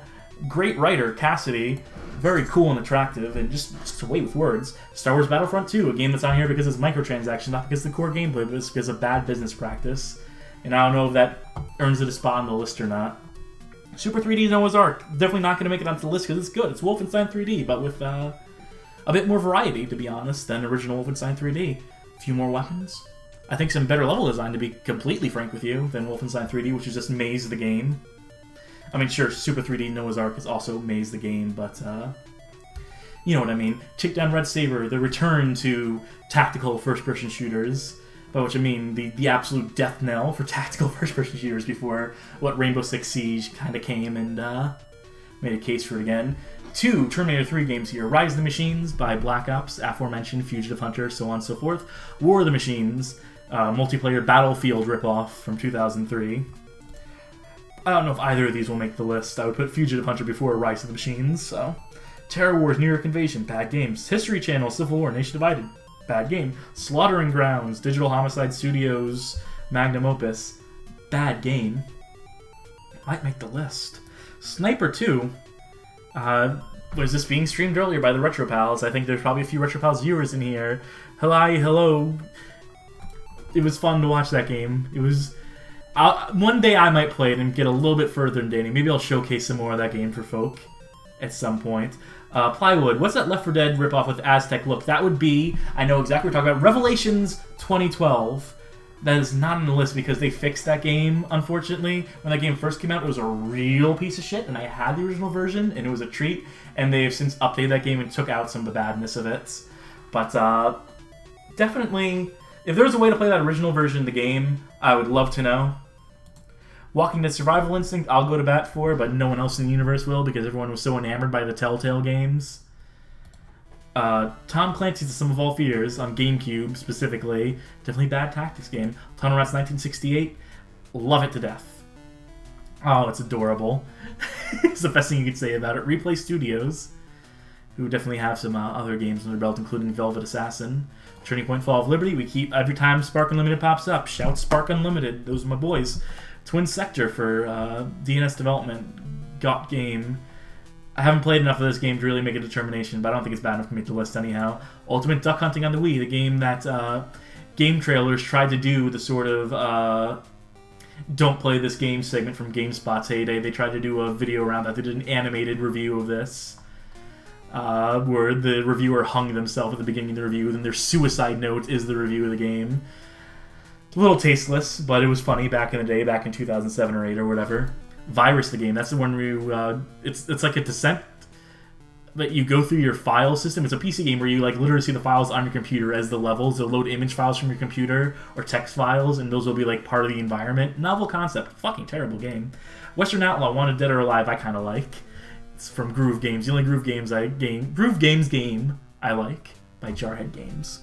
William Shatner's Tech War, I have a soft spot. Capstone Interactive, makers of trash, but Tech War has some novelty to it. Wolfschanze, 1944. It's not really bad enough to hang on this list, but there's I think I add this because it's a game I've been fascinated with forever. It's part of the assassination plot to kill Hitler. It's got physics in it. It's not a great game, but it's a game I'm fascinated with. I put it on here just because I'm interested in that game. Maybe I'll write about it one day just for the sake of writing about it. You Are Empty, Russian first-person shooter, 2006. With certainly has some art direction. Certainly has an ending FMV with footage of the World Trade Center disaster. Zog's Nightmare, another neo-Nazi FPS, courtesy of Resistance Records. If ethnic cleansing is worse than Zog's Nightmare, so ethnic cleansing would make the list. And finally, Zombier. Just some trashy zombie game that sucks ass. We could go through the rail shooters. I don't know if any of these rail shooters are bad enough to make the list, but Blackwater, morally repugnant. Literally free advertising for... Not free advertising, you're paying for the game, but advertising for a PMC. Chiller. Well, you know, I said worse. That's the nice to make the list, but Death Crimson is here. Yeah, Death Crimson. It's gonna make the list. Escape from Cyber City on the CDI is a game I love. I can make the list. Shit. Yeah, I was quick to write off my favorite subgenre is not having games bad enough to make the list, but Lodestar, Legend of Tully Bodine, Hollywood or Techwood or whatever, the Sillywood. Oh, speaking of Death Crimson, we just randomly got Death Crimson music on the soundtrack in the background. I invoked its name. Mad Dog McCree, not bad enough to be on the list, but people have a hate boner for this game that's undeserved. Revolution X, come on, it's cheesy fun. Sewer Shark, worse than Lodestar, to be honest. Silent Hill the Arcade, also not super bad, but just the fact that it exists is fascinating. And Target Terror on the Wii. Okay, that took forever and a day to get through, but we gotta make some choices. We gotta start putting stuff on the list. Aliens Colonial Marines, I'm not gonna put on the list. It can certainly hang on most people's lists, but again, the hate's a little overblown because of the graphics and it's not what it looked like in the trailer. It's a piece of shit game, don't get me wrong, but I don't know if it's top 5 worst of all time. Video Game King saying number 1 Call of War is number 2 Gods and Generals. Nah, I disagree. Call of War's Cartel doesn't hang on the top 3 or even top 5. Not even top 10, probably. I like that game. It's got merit to it. It's definitely ugly as a sin, and definitely has a lot of flaws, but I don't know if it hangs. Gods and Generals, I also like. I was maybe getting a little miffed at it during the stream, but come on, it's hard to hate that. I know a couple choices right out the gate, though. Extreme Paint Brawl's got to be on this list. It's got to be high, too.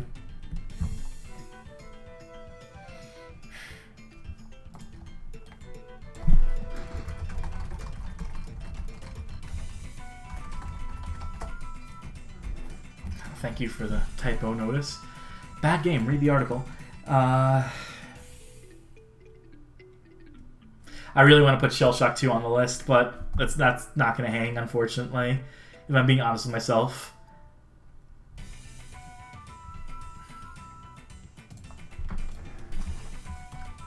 I feel right about this one.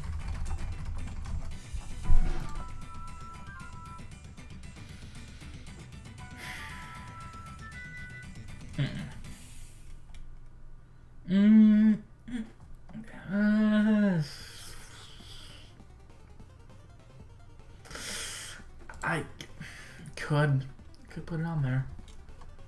Would I put it on there before I put RoboCop on there? It's like picking...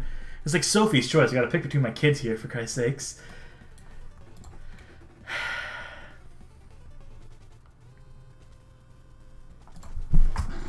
Now I know what I'm doing.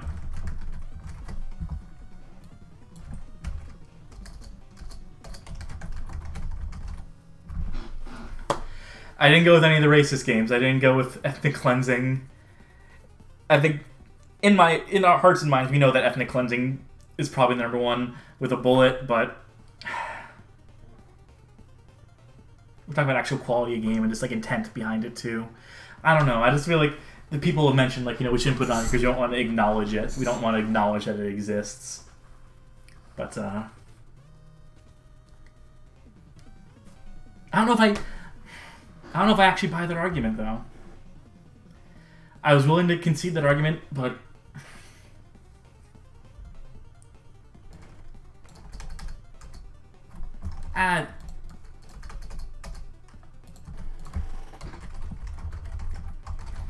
that's how I feel about it. In my heart, that's how I feel about it.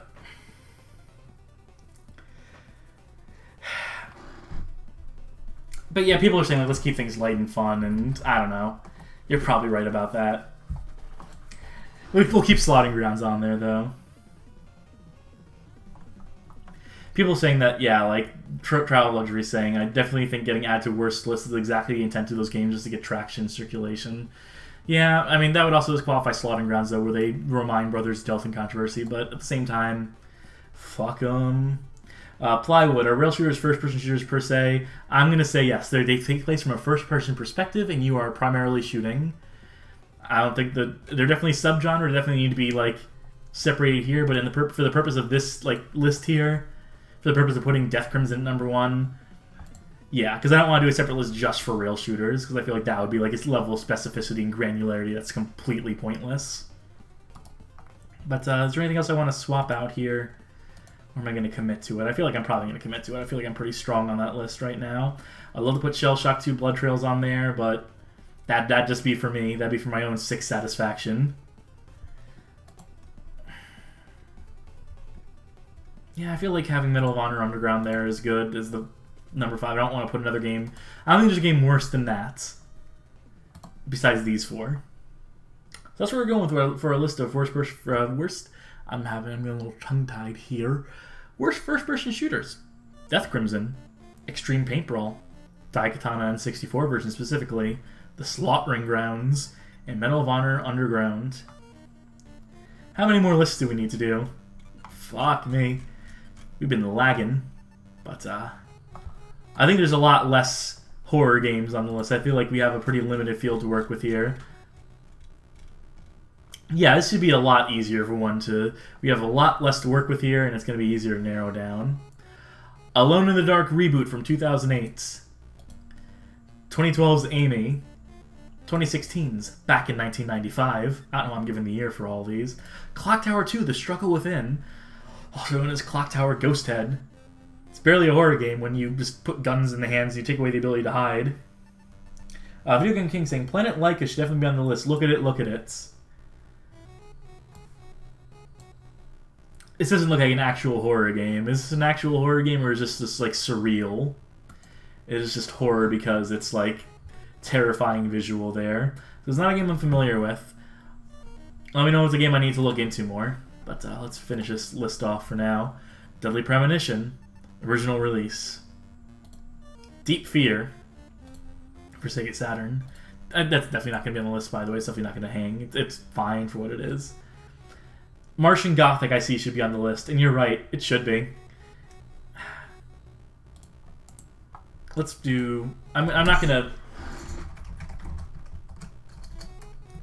Martian Gothic, by the way, is a game that is like very fundamentally broken. Why am I having such a hard time typing? Does this game have a subtitle? That's why I put the colon there. I want to make sure it's game... Unification. I'm not going to put Dr. Hauser on the list because it's innovative. It's Sock Puppet Kingdom. Or Nightcry, for that matter. Not that Nightcry's innovative. It's not at all, actually. But, I don't know if it's bad enough to hang with some of the games on here. Let's move that there. Ju-On the Grudge, Escape from Bug Island. Ju-On the Grudge might very well make the list. We also streamed that. It's one of the first games we streamed, I think. Resident Evil 2 on the Tiger Gamecom, in case you're wondering why it's there. The original PC release of Resident Evil 4, where they forgot to include lighting. Like, literally, like, all the lighting in the game is just, like, disabled, and they didn't have them... you couldn't do mouse controls for it either. And they basically had to, like, fix that game 3 times over to get to a point where it was even, like, functional. Even resemble the original product. Then you get Resident Evil 6, which, you know, fun enough co-op game. The Letter on Wii U. The Ring Terror's Realm on Sega Dreamcast. Are you okay, lady? The War Z and/or Infestation Survival Story. That's more of a survival game. I should have survival as a genre. And Vaccine, which is another game along the lines of back in 1995. Frappe Fiasco saying, Resident Evil 2 on the Tiger Gamecom is one of the best games on the system, but that's not really saying much. You know, it's a pretty faithful recreation of Resident Evil 2, minus all the content, but it's interesting. It's a very interesting game. It'll get an article. I'll do like a really in-depth exploration of that game someday. But yeah, I told you there'd be less games on this list for us to deal with, so I can make some pretty clear-cut decisions here. I think I can make some pretty quick...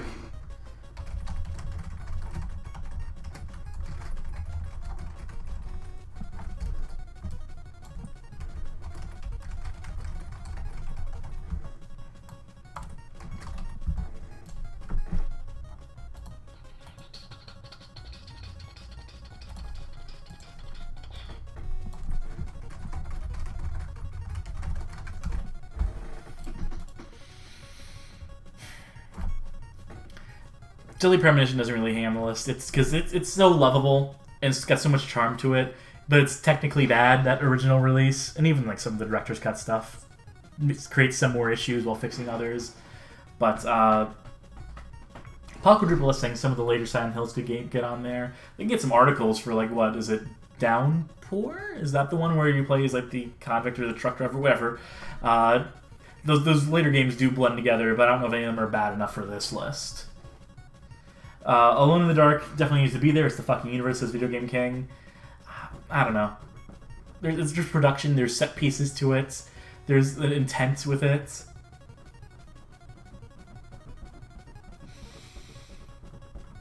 People saying I should do Martian Gothic or Alone in the Dark Wing. I think I'm going to disappoint all of you. I'm going to go with one that none of y'all are thinking about or talking about.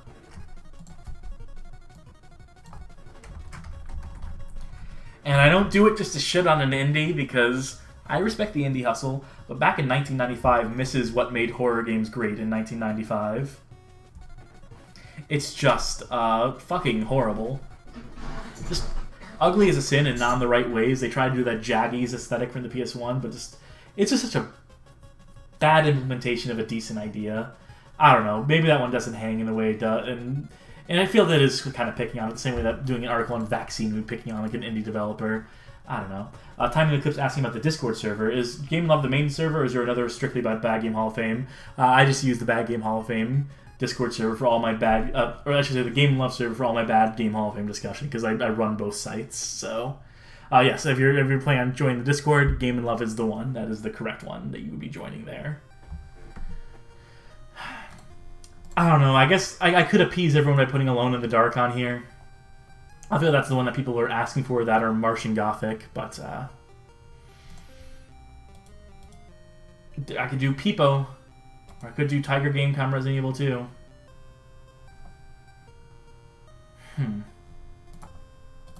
Yeah, I feel bad about putting this one on, because that does feel like punching down in some poor indie, but it's real bad. I mean, that's the game that sucks ass.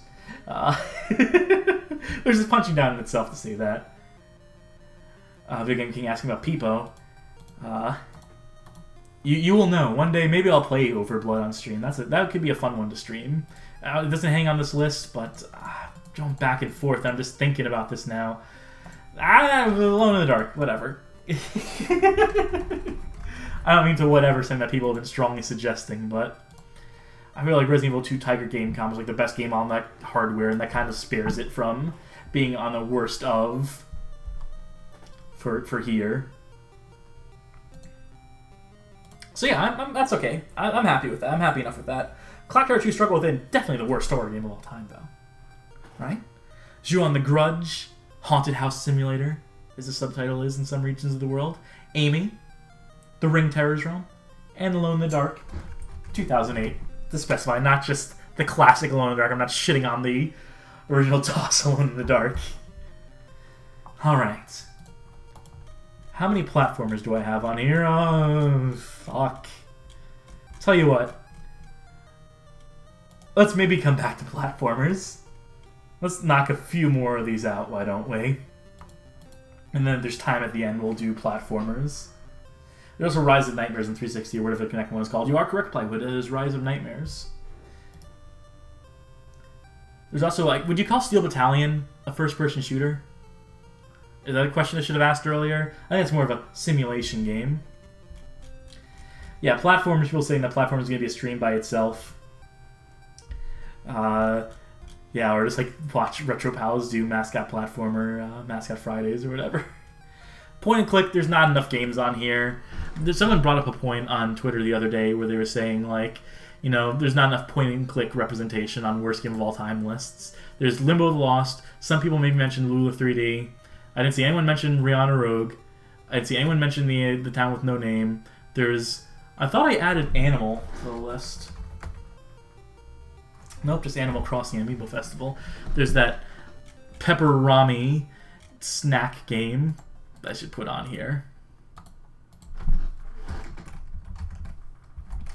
No purple text for you, just black text.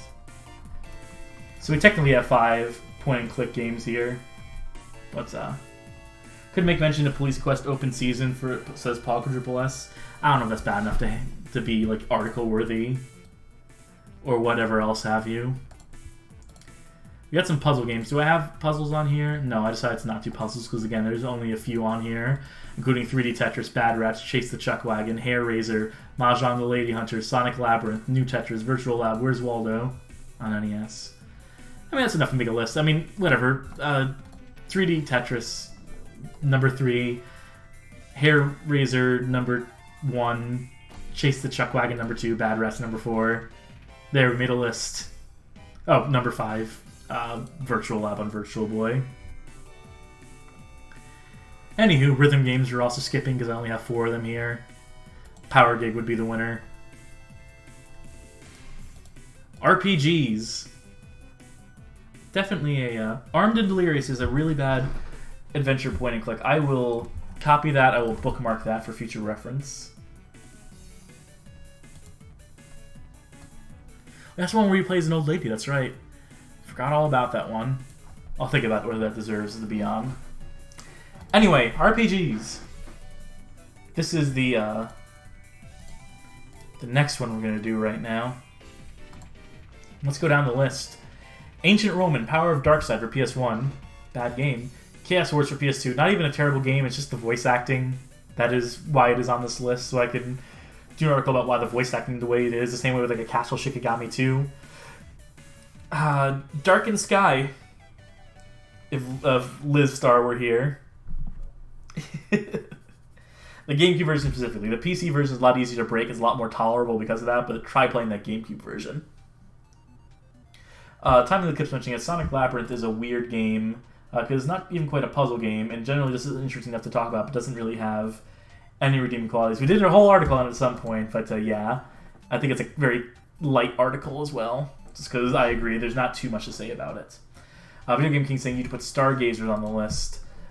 Yeah, that should be on here in some capacity.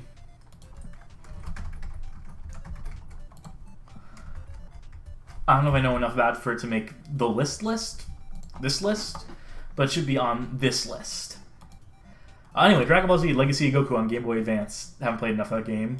Final Fantasy Mystic Quest gets a bum reputation, but it's you know, it's Babby's first first RPG. I almost said FPS, but you know, it's fine. Five Nights at Freddy's World, major misstep in that. Plywood Hoshi wo Miruhoto. I think you misspelled it. Where I forgot to put the W in there, and you'll find multiple spellings of this game. You know, when translating Japanese to English, I'm sure I've seen it with an O instead of a wo, but I think more commonly you've seen wo. Whoa. King's Quest Mask of Eternity. That's where they took that game in a completely different direction. For the worse. Lagoon on SNES. Maka Maka. Mass Effect Andromeda. Quest 64. Another early article. Sonic Chronicles, The Dark Brotherhood. Gameplay is middling to mediocre, but that music is something. It's BioWare too. BioWare, like, basically name only, right? It wasn't actually like BioWare. And the same way that Mass Effect Andromeda isn't BioWare. Super Columbine Massacre RPG, a game that exists for like pure shock value, but I want to cover some of the historical and news stories around that game is why that's on here, if I ever wrote an article about it. The Great Adventure, St. Elmo's no Kisuke on Saturn. Game I need to definitely play more of. It would probably make the list if I knew more about it. I wish there was translation for it. That's the thing that holds me back from that and Ancient Roman Power of Darkside. Those might well be two of the worst ever RPGs. They would probably hang on the list, but I just wish I couldn't. I wish I could play them. I wish I could like testify more to that. But not knowing Japanese is definitely a barrier. Too Human. You can get that game for free now. Ultima 9, Ascension. That's the 3D one where that really shit the bed and was barely given enough time and so on and so forth. Ultima 8, Pagan, is also similar missteps. Troll of Luxury says, have you seen Pasama's run of Ancient Roman? I have not. If there is a is that a commentator run, or is that does there like any English or any like attempt at like translation on the fly? Because that's the kind of run I really want to watch, if such a run exists.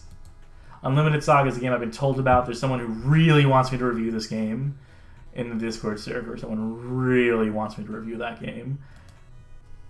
I guess I'll have to in time, but today is not that day. Big Bad Gameathon did a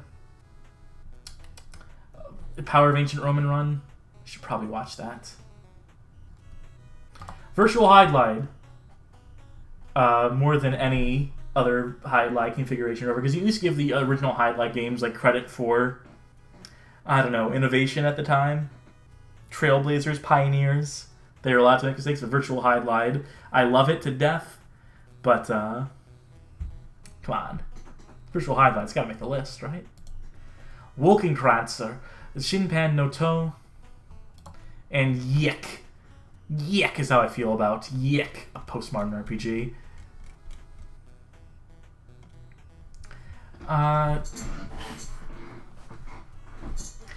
Is Darkened Sky an RPG? That's more of an adventure game now that I think about it. So I'm going to disqualify it based on that merit. People saying Ronda should be on the list. What's is Ronda just Ronda? Is there a full name to Ronda? Because I don't know what a Ronda is, unfortunately. But I'm going to make one call.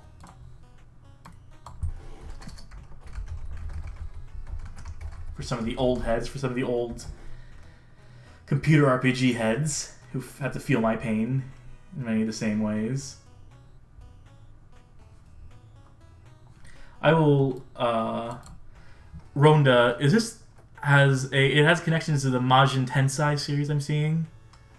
I'm seeing it has connections to like Shin Megami Tensei and so on and so forth. So I will bookmark that and I'll look into that. I promise I will do some more research on that. People saying Yik should be really high up. I agree.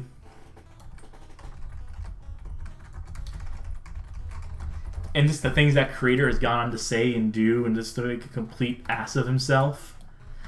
Definitely. I put that on there for spite out of him as well as this being a genuinely really bad, ill-advised game.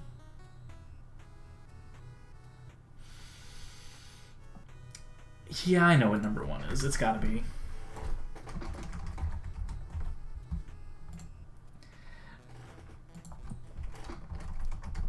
I mean, come on, it barely works. I feel like that is like the most classic Kusoge pick we could pick for worst RPGs. Which leaves us two more.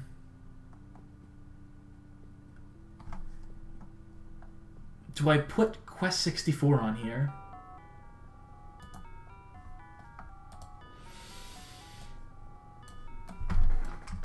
if I do, I bump this up.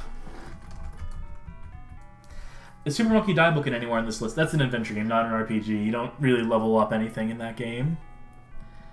It definitely has like the overall. I can see how you would think it like would qualify as almost like an RPG in the same way that a Zelda Adventure of Link would, but it's not RPG enough to be an RPG.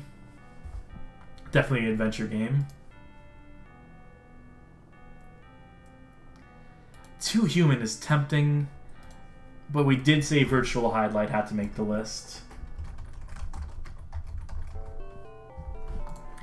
That's what I'm going with, I think. Hoshi wo Miru Hoto. Yick. Virtual Highlight, Ultima 9 Ascension, Quest 64. I think I'm happy enough with that. I'm not mad about that. I think that's pretty damn solid for worst RPGs. Now we can get into worst shooters, and this, I think shooters here is like mostly like shmups, or like top-down shooters, stuff of that nature. There's not too many here, luckily. So let's go through them. Apocalypse, starring Bruce Willis. Bombshell, which was, you know, what Ion Fury, Ion Maiden could have been. The alternate timeline version of that. There's a whole bunch of stuff around that game, and lawsuits and so on and so forth. What Duke Nukem could have been potentially, but outside the scope of this stream, Coke Wins, also known as Pepsi Invaders, also known as a million other things under the sun. Divine Ceiling for the Genesis, which I think is like one of the few like eroge games on the Genesis to have like squeezed its way on there. Frat by Fiasco is saying, whoa, Bruce Willis's Apocalypse is awesome. Yeah, it's awesome. It's awesome in the way that we would think it's awesome, but it's also not great. It's also not good. It's good. It's great. It's great. It's just not great, you know? Final Zone 2, not really that bad a game. It's on there because of the voice acting.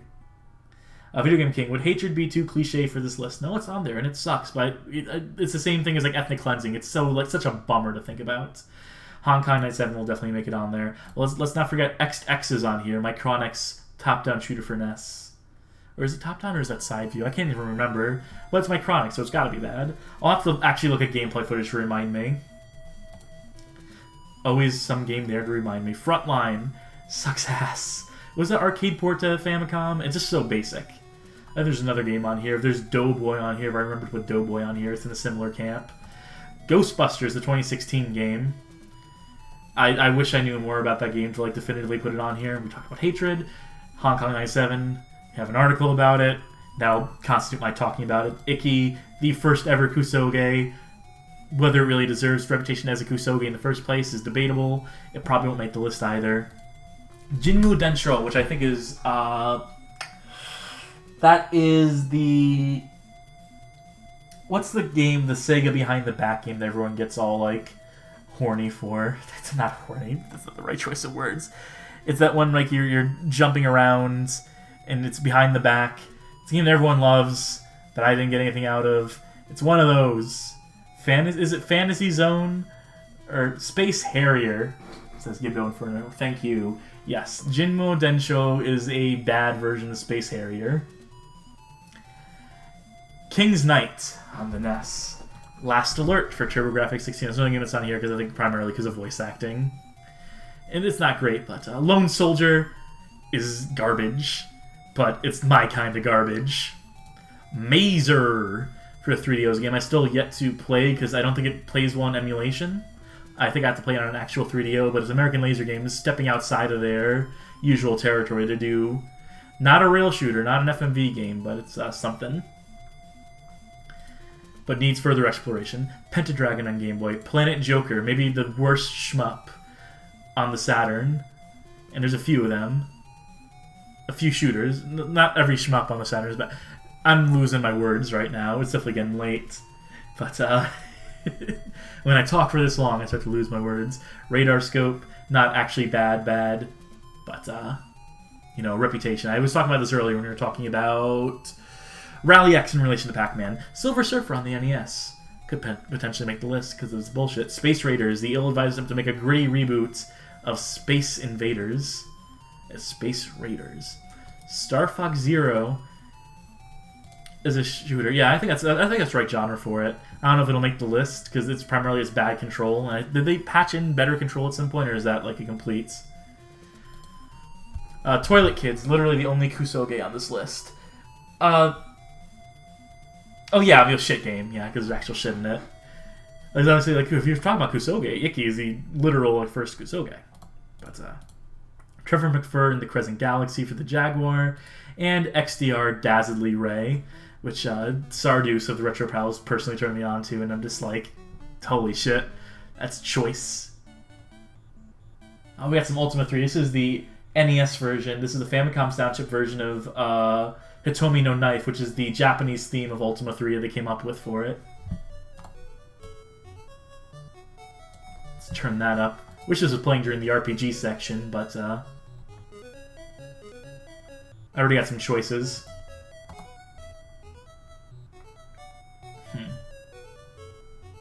Where do I put them?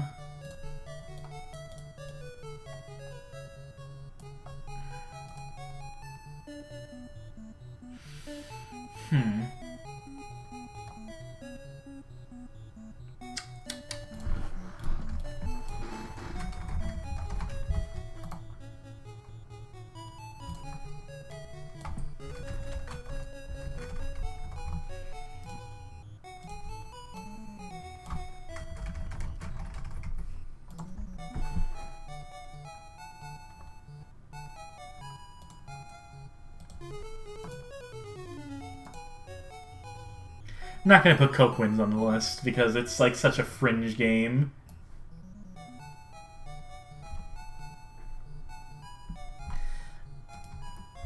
I gotta look. I gotta remind myself because something in my heart is telling me that XX should be on the list, but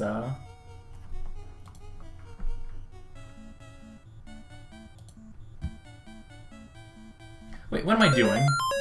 Oh! I think I could just play this. But, Quadruple S asking, do run and gun games go under platformers? Yeah, I think I generally tend to put those on there.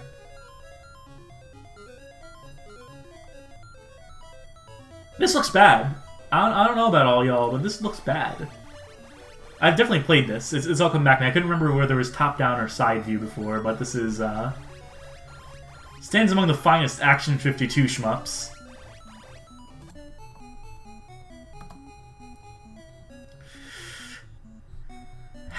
I don't want to put Hong Kong 97 on the list, even though I know it needs to be on the list. It's just that, like, everything surrounding that game and the research I did, like, just made me be like, fuck the guy who made this. Fuck Kowloon Kurosawa.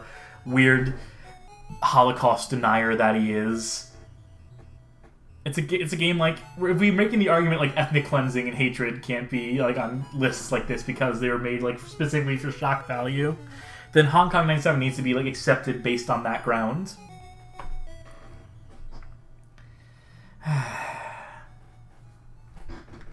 I don't know, though. I mean, if we're making a list to please the people, Hong Kong 97 has to make the list, right? Otherwise, they'll be like, why did you not put Hong Kong 97 on the list? If we're thinking about this as a list that would ever, like, go public or get publicly posted, then, yeah, it's gotta make the list, unfortunately. And then, for fourth place pick, it's between XDR and like a Planet Joker for me. That's it. I could take Silver Surfer off the list or make it like number 5. I think I would actually do that. I would bump up Space Raiders to 3. Ikki could probably be in here for historic value, but it's not bad enough to actually make the list. And I feel bad because like XX is I definitely played through, but like the fact that I had to watch a YouTube video to refresh myself on it.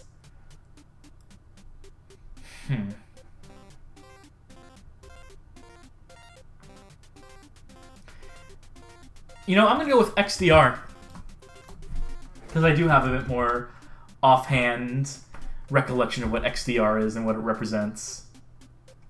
And I think it hangs. I think it definitely hangs on this list.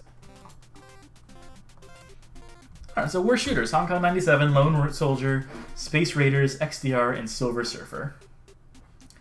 Happy with that? Happy as I'll be with that. Sports games. Skip past Simulation, which has the likes of Advanced Launch Simulator and Battle Cruiser 3000 AD in the same section. Pride Fest, Cutie Life. Yeah, there's some stuff there. You probably could have done the simulation list, but these are so disparate from each other. Like, hey, you Pikachu, not knowing. Yeah, if you read the Hong Kong 97 article, people saying they're surprised they put Hong Kong 97 on the list according to Plywood. Yeah, it's a game I'm trying to like demystify, like the whole aura around the fact that it's barely a game, you know, like barely like a real release that was released like for people who were using like SNES, like Magic Doctors, whatever they're called, who were like already bootlegging and pirating on the SNES and trying to appeal to them, and it's literally made for shock value, you know. Out of like some misplaced contempt for Nintendo for not hiring him, according to one interview, and according to another interview, it's because he wanted to make the worst game possible. And if you listen to some other interview, because Kowloon Kurosawa was a pathological fucking liar who has changed his story so many times at this point, because he's just trying to build this cult of personality around himself. He wants to be like this thing of internet legend. He wants to be like the king of like weird subculture stuff, but everything he does is so transparent. And Hong Kong 97 is the most, like, earnest expression of that complete, just, like, blatant shock value, shock mongering, so. But at the same time, I can't make this list without having it on there, unfortunately. So let's get into some sports. Ashes Cricket 2013, Balls of Fury on the Wii, BMX XXX, CD Shoot on the CDI. Won't make the list, but it's a fun one. Deca Sports Freedom. Elf Bowling 1 and 2. If you can really call it sport. It's more like mini game, but bowling's a sport. Plywood mentioning that, yeah, every time people see No Man's Sky, every time it comes up in the stream or whatever, I know there's at least like 3 people who will be like, well, No Man's Sky isn't even that bad anymore. It wasn't even that bad when it came out, is the honest truth. It's just the expectation game around it. It's on there because I need to write that article, unfortunately.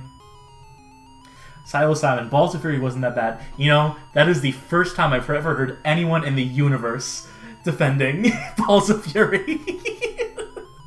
I mean, bless your heart. I mean, I'm not gonna like talk you down from that. It's like, hey, if you like that game, let your flag wave free. It's different strokes for different folks. People saying I should add NES Winter games to the list. I agree.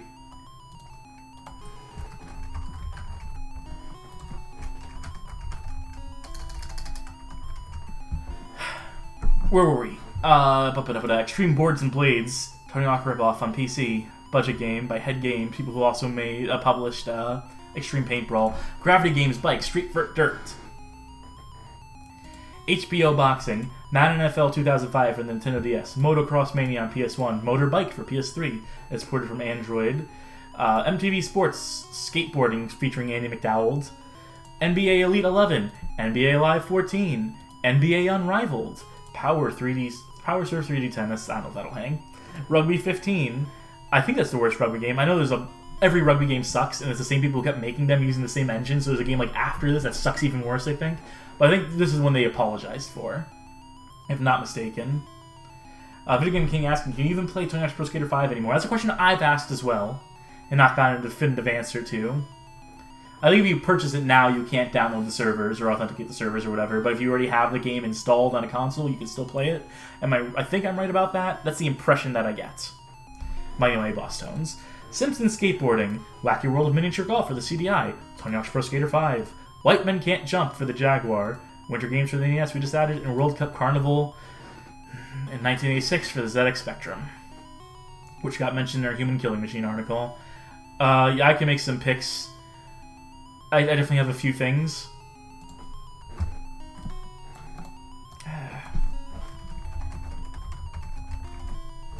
This may go to number 1, depending on how I feel by the end of writing this. Where's WWE 2K20? Plywood, I'm glad you asked. There's a separate section for wrestling games. We have it down here. That's it. I don't know. Are there even enough wrestling games to justify that? We'll see. We'll see how many wrestling games I actually have at the bottom here. Yeah, I have enough that I can make a mini list. But sports games, let's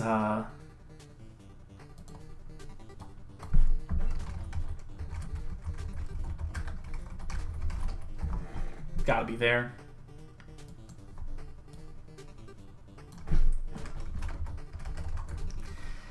It's between we have 3 bad NBA games here. I think NBA Elite 11 is the worst because it's the one that didn't actually come out, except it did. A few copies of it leaked out. They go for obscene prices now, so I'll never be able to play this game myself. Then again, for that merit, can I really put it on the list? Because I played NBA Live 14. I'll never be able to play NBA Elite 11. Though I think NBA Elite 11 is worse because it's unfinished. Then again, so was NBA Live 14. That's the... Make it chat decide. Between these two, if anyone has anything to say about either of these, if anyone has actual experience with either of those, because in the meantime... Yeah, I made a decision here.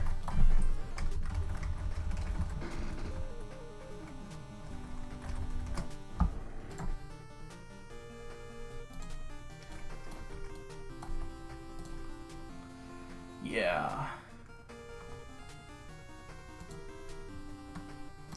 I know everyone's gonna want either Ash's Cricket or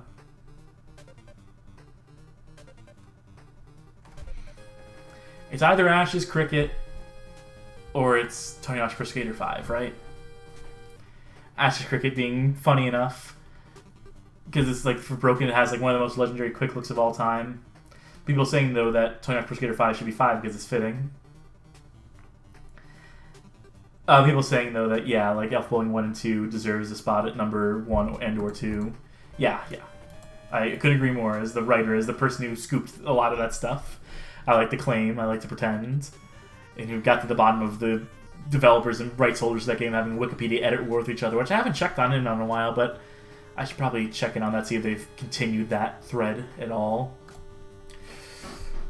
I could put Gravity Games Street for Dirt on here, or BMX Triple X. Those are both games that deserve... I think they'll... Look, I know this is going to blow a lot of your minds, but Tony Hawk's Pro Skater 5 is bad, but it is not nearly as bad as Gravity Games Bike or BMX Triple X. And that's the honest truth. You can get mad about Tony Hawk's Pro Skater 5 for killing the franchise. I mean, it was really dead, to be fair. I hope everyone realizes that Tony Hawk's Pro Skater was not going to get another game. This is the only game it was ever going to get at any point, because they weren't going to keep paying for those rights. They weren't going to keep paying for anything surrounding Tony Hawk's Pro Skater license. So the fact we got any game of it out at all is, you know, a complete fluke. But, I don't want to listen to the Donkey Kong Final record right now. Thank you, Ninja Frogtron, for subscribing. I can't believe anyone subscribes to this stream, but thank you regardless. That's all I've had to say to people who subscribe to this stream, since we've got affiliate status. But, Silo Simon, THPS 5 was the one that the disc came with the demo, right? And you need the update to get the rest of the game? Yes, that is something to that effect. Or it came with a bare minimum of content, you can't authenticate the game anymore. But even still, even with that on-disc whatever weird distribution model, that still doesn't make it as bad as a BMX Triple X or Gravity Games Street for Dirt. Or does Ash's Cricket make the... You know what? Here's what I'm going to do. Because we don't know enough about the NBA games, and I wish I did. I really wish I... Because I like basketball. If I have to pick a sport, I like basketball. I played basketball back in middle school, high school, and I was pretty fond of it. I was pretty decent at it, too, if I can talk myself up for a minute there. So I definitely have a connection to basketball, but I haven't played those games. So I really want to be more authoritative on that before I make any commitment to something like that.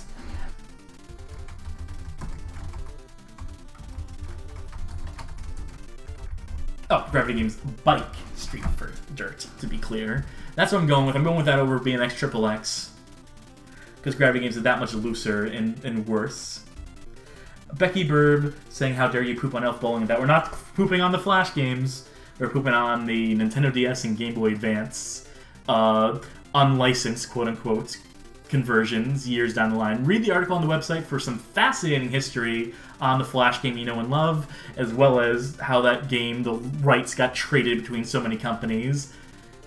So, fascinating story behind that, if I do say so myself. Credit to one Cassidy, the Bad Game Hall of Fame, for delivering the hot scoops on that. Here they're brilliant, here they're a great writer. But yes, this is what I'm going to stick to. For worst sports games, we have World Cup Carnival, definitely number one in my mind. Just for all the stuff surrounding its release, US Gold's effectively running scam on players and consumers and critics alike. Elf Bowling 1 and 2 on Game Boy Advance and Nintendo DS. MTV Sports Skateboarding, Ashes Cricket 2013, Gravity Games Bike Street Vert Dirts. Alright. Which brings us to worst third-person shooters. We did first-person shooters, now we got a grip of third-person shooters. Oh, and there are some strategy and stealth games. I have stealth as a separate thing. If we're doing a worst stealth game of all time, that's probably Dark. It's worse than Left Alive, worse than everything else on this list, besides maybe Velvet Assassin. Close competition between Dark and Velvet Assassin, if you're doing a worst stealth game category. If you're doing a worst strategy game category, it could be Combat Medic, Special Ops. It could be Godus. It could be Demon World Dark Armies. There's definitely choices to be made. There's definitely a question there, but there's so few I don't feel like making a list for that, because it's just like... We're trying to do ones where we have like more stuff to pick from for the purpose of making these lists. Maybe in time, maybe more people knew more bad strategy games that could recommend them to me. Craig saying Velvet Assassin was good. Again, I'm, as the Drake of the 99 Dragons defender, which I'm sure is on this list here, I understand where you're coming from. I understand liking aspects of Velvet Assassin, but as a game of very low craft by the people who made Tunnel Rats 1968, it's not great. I totally get it if you like it, though. But let's get into third-person shooters. Tomorrow Never Dies by Black Ops Games, creators of Fugitive, Hunter, War on Terror, and every other game we mentioned before that they've made. Most of their games in their catalog appear on this list, so let that spell the sort of story out. 50 Cent Bulletproof does not hang on the worst of all time, but people poo-poo on this game and love Blood on the Sand, where Bulletproof should get a similar amount of respect. Put some respect on Fiddy's name. Video Game King. Spec Ops: The Line is surprising to see on here, especially considering we didn't see Bioshock Infinite in FPS section. Yeah, Bioshock Infinite would... If I'm putting Spec Ops on here, Bioshock Infinite should also be on here. But then again, I feel like some people still like have not been updated as to the status of Bioshock Infinite being retroactively considered. Like, where people like loved that game at the time, people loved Spec Ops: The Line at the time. More people have turned on Spec Ops: The Line since than have turned on Bioshock Infinite, I think, by my estimation. But I would also say that Spec Ops: The Line is a worse game than Bioshock Infinite. And I don't like Bioshock Infinite, but Spec Ops: The Line is worse, is more hoity-toity. I'm not going to go on my whole Spec Ops: The Line rant. I'm not going to get too deep in the weeds and too off tangent here, but for a game that tells you, like, none of your choices matter, every choice is the wrong choice, and then also, like, makes, like, the one decision that would be, like, an actual choice with the white phosphorus scene, sorry, spoilers, and takes that completely out of your hands because they wouldn't find another way to force that sentimentality on you, to force that guilt on you. Because, you know, you could play that game and otherwise be, like, have, like, a moral compass through it, except for the one scene where it's completely fucking removed from your choice. And it just, like, it completely discounts and, like, poo-poos the entire message of the game. The fact that, like, there are soldiers who would not use white phosphorus. One of your teammates suggests not using the white phosphorus. There is a morality. You can make, not to say it, like, because war is immoral, and politics and the governments that run it, the military complex is fucked, but you can be a soldier, you can be conscripted, you can be forced to fight, and you can still make decisions for a greater good, as opposed to doing literal fucking war crimes on civilians. And the fact that you can't make that choice for yourself. And the fact that it's a bad third-person shooter with really bad cover and a completely tacked-on multiplayer mode. So I don't know. It doesn't work for me at all. Anyway, Advent Rising. Army of Two, The Devil's Cartel. Bad Boys Miami Takedown. That'll probably hang. Bad Day LA, American McGee's Bad Day LA. Dead Rising, Chopley Drop, not going to make the final list. Devil's Third might make the list. Drake and the 99 Dragons, I love it, but you know it's going to make the list. Eat Lead, The Return of Matt Hazard. Is that a third-person shooter? Am I crazy? Is that first-person? No, it's third-person. I have to double-check it real quick, though, so... Shows you how memorable that game is. Enter the Matrix, I like. It won't make the list, but it's literally an unfinished game, so... From Dusk Till Dawn on PC is a piece of junk. I should have some of the... Oh yeah, I do have Reservoir Dogs on here. I have the 2006 game. I know the more recent one also sucks, but... Hydrophobia. Magus on PS3. Metal Gear Survive. That should be survival. I just created the survival genre for this, so we'll take it off of this for that merit. Mine Jack, a game I admire the moxie of. R.I.P.D. the game. Literal reskin of a game by the publisher in order to do a movie license on the quickest and dirtiest humanly possible. Resident Evil The Mercenaries 3D is really not bad enough to hang on this list. It's really not bad enough to have an article about it, but I have it on here anyway. and I'm not about to delete it. Resident Evil Umbrella Corps is going to be on the list. Ride to Hell Retribution. Again, my favorite game of the past decade. There's no disclaimer to that. There's no like note or asterisk. That is my favorite game of the last decade. For any reason at all. Whether it's ironic or whatever. It's just my favorite game. At the same time, it's absolutely going to make the list. Spec Ops: The Line, The Bureau XCOM Declassified, Virtuoso, Wet, and XCOM Enforcer. I feel like I can make some choices here. I feel like I'm ready to make a few picks. Let's get some of the obvious ones out of the way.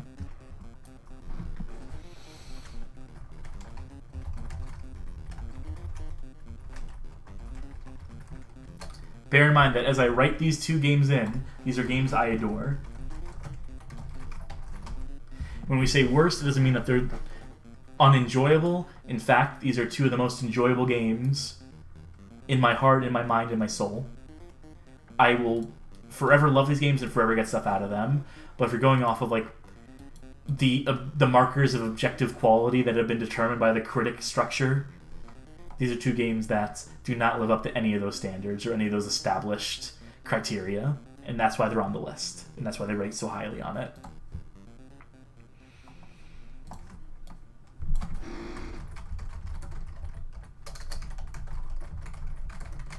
I'm still going to have to get a bunch of you to play this game with me at some point.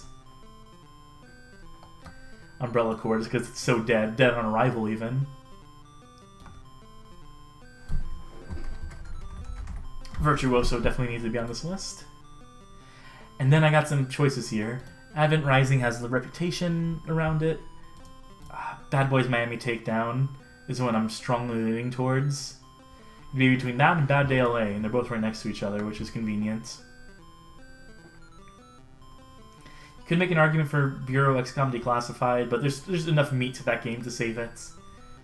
XCOM Enforcer is dumb fun. I feel like it does come down to one of these two.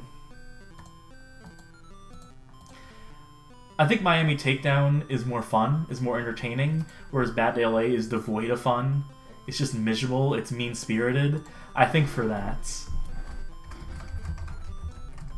So it makes the list for different criteria, for different sentiment than I have for these top two games. But definitely still one of the worst third-person shooters of all time. So, our list is Ride to Hell Retribution, Drake of the 99 Dragons, Resident Evil Umbrella Corps, Virtuoso, and Bad Day LA. Happy enough with that list. Which brings us to worst wrestling games. This one's going to be pretty quick.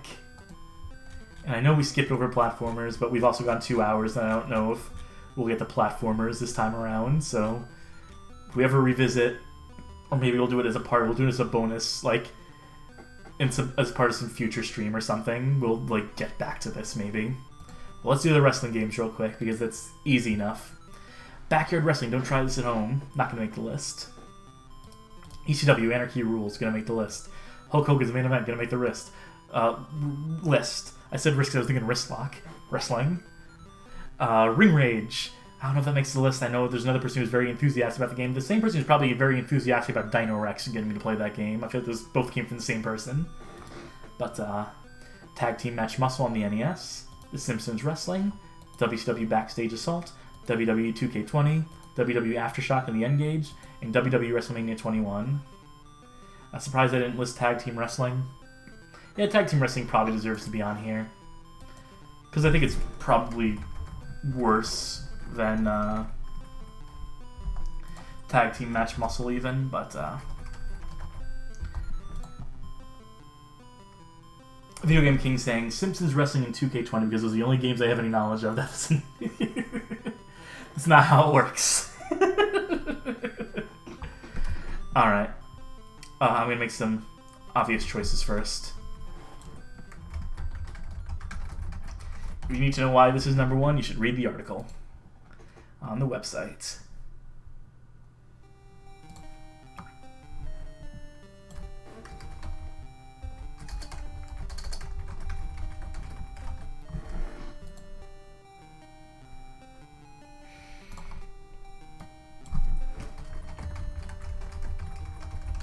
Simpsons Wrestling at number 5. Popeye's Alien Wrestling is a strong recommendation. Paul quadruple S. I'll put it on the list, but I don't know if it... I mean, it should technically hang, I think. It definitely could earn a spot on this list, but I feel pretty strongly about a few other ones on here. So I don't know if I don't know if we'll be putting it on the list at this current juncture.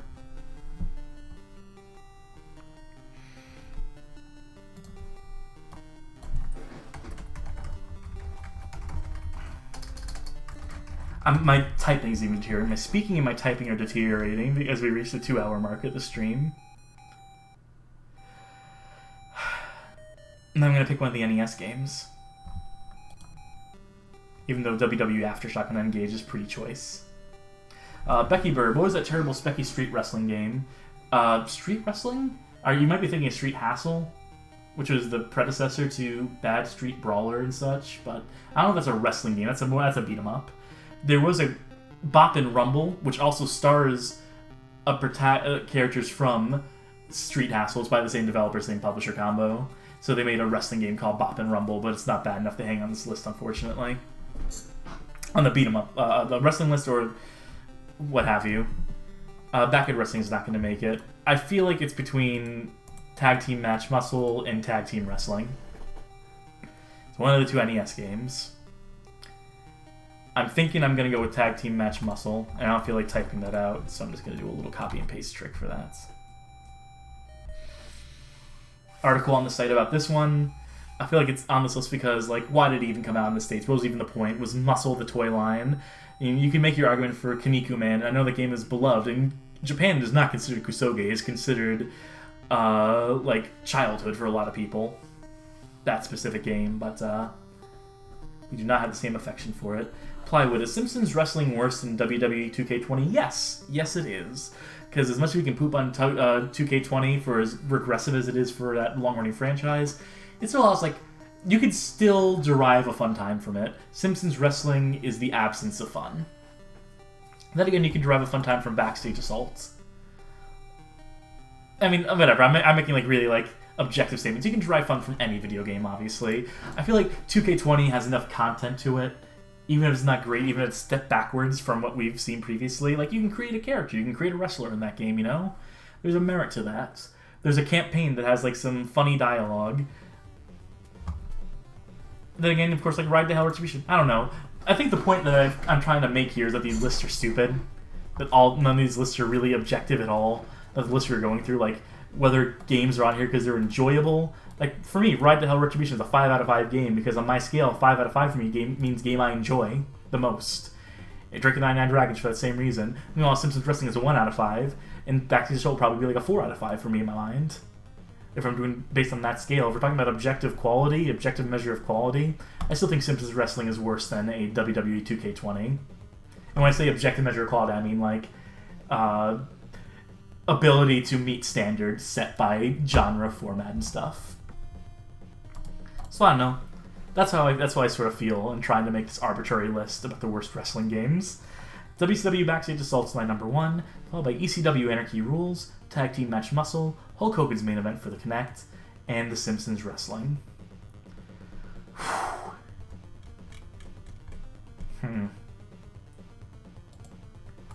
This feels like a blind spot. I know that I made a thing. I know it's getting late, and I know I'm deteriorating quick.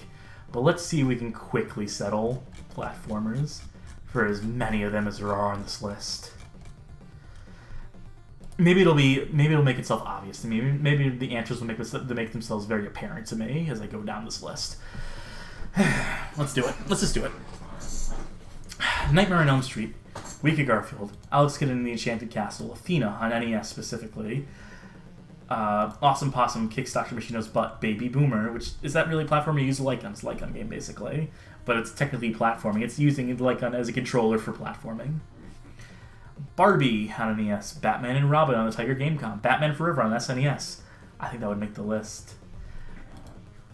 Bible Adventures, Bronchi the Bronchosaurus, which is Captain Novel and Jace. I think Captain Novel would be the one that would be our Ray Systems representative. Bubble Bobble Revolution, a game that launched completely broken and then got a revision to make it still a middling mediocre Bubble Bobble game. So I don't know if it makes the list based on that. If you're seeing Bubsy here and wondering where Bubsy 3D is, it's part of the 3D platformers down below. But Bubsy, the Woolies Strike Back. Captain Novolin, Castlevania 2 Simon's Quest. It's not a bad game.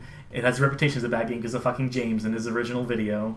But I've made an article, it'll be in defense of. People saying Back to the Future 2 and 3, it's not really bad enough. Just like the original Back to the Future NES game, the top-down shmup one, it's effectively what it is not really as bad. I think that game gets a bum rap. I think Back to the Future 2 and 3 get a bummer rap than they deserve. Felt Temp Preparation. You need Kamen Rider Black on here. It's astonishingly bad. I will make note of that. Because I do not have any experience with anything Kamen Rider. But I'm going to bookmark that just for my own reference. And I'll look into that later. Cutthroat Island is a bad game. Castlevania The Adventure is a bad Castlevania game. Along with Haunted Castle. Dark Castle on the Genesis, not bad enough to hang on this list. I wrote my defense article of that game. So that definitely will not be making the list despite its reputation. Dirty Pair Project Eden, Tepid Snake, their guest article for the website. Gaming Hell, Sarah S. Sowerty. Some of you may know them. Dr. Jekyll and Mr. Hyde. Today's his birthday. Happy birthday, Dr. Jekyll and Mr. Hyde. You'll probably make the list even though I like you. Ernest Evans, it's not bad enough to hang. Energy on the TurboGrafx 16 is more of an adventure game. So, take that as you will. Hotel Mario is not bad enough to be on the final list, as Video Game King is pointing out. Keith Courage, not a good game, but not bad enough to get on the list. Yeah. Yeah, it's Heavy Nova here, though. Ninja Bread Man will definitely be... I think I have Anubis 2 on here in place of... Oh, no, I do have Ninja Bread Man there. Okay. Let's finish this off real quick, though. Platformers. Kato Ken-chen and Ken-chan, rest in peace, also known as JJ and Jeff. Keith Courage Alpha Zones, Lost World of Jenny will probably make the list. Mega Man. Did I skip Gex? Should have said Gex. Mega Man DOS, specifically. Menace Beach, Sunday Funday. Mighty Number 9. Mortal Kombat Mythology Sub-Zero is a platformer. I suppose it would beat 'em up, I think. I'd call it a platformer. Is my genre definition for that. Super Pitfall is an adventure game. Paul Quadruple S, I would say. I would not call it a platformer because there's so much, like, going around. Felt Tip Ratio saying no Miracle Rope It. I could have sworn Miracle Rope It was on this list. What the fuck? Miracle Rope It was absolutely on this list at a certain point in time. It may have accidentally got deleted. Because, yeah, Miracle Rope It should be on this list. So I'm going to amend that before I forget. Let's put that on.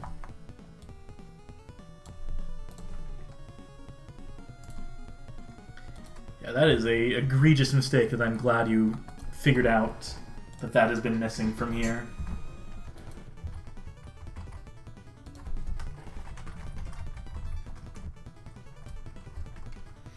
Who published it? King Records.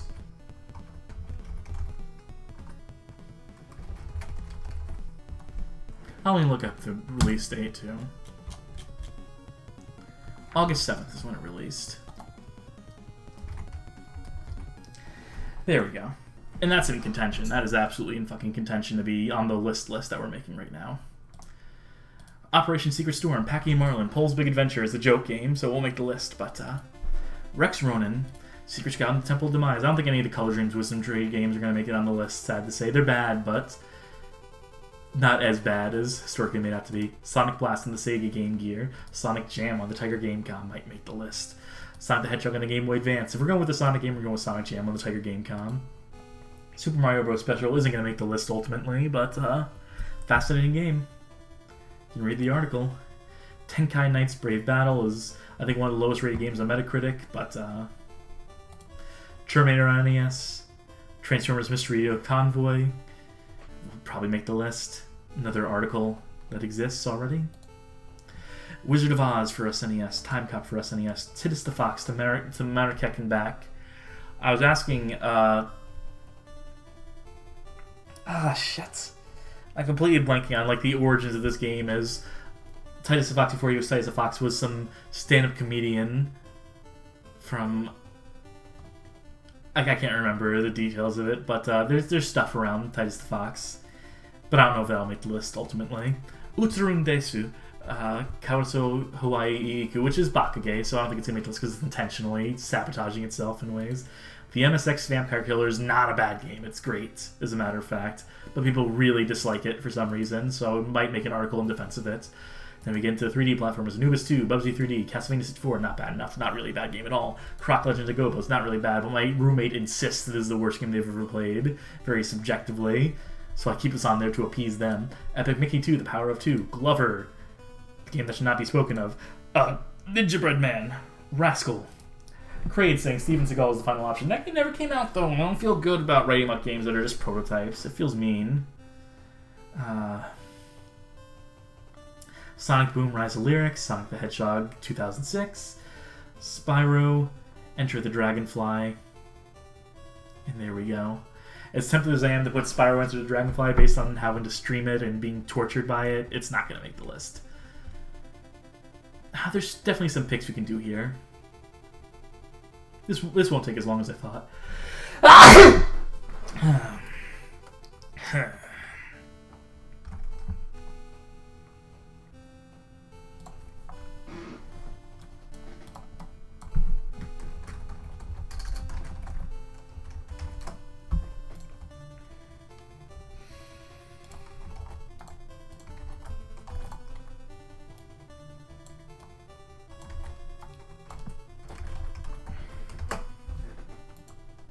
We'll see if I can. We'll see if Bubsy 3D takes #1 spot. I feel there's something on there that like strikes me as more egregious.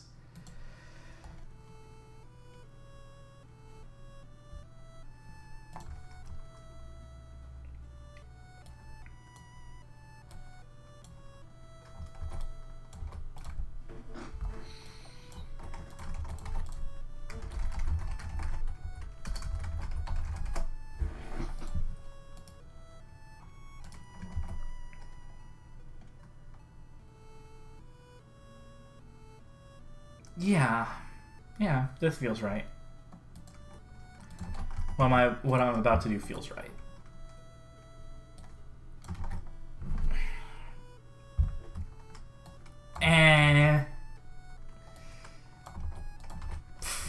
There we go. Alright. Worst platformers, we did it after all.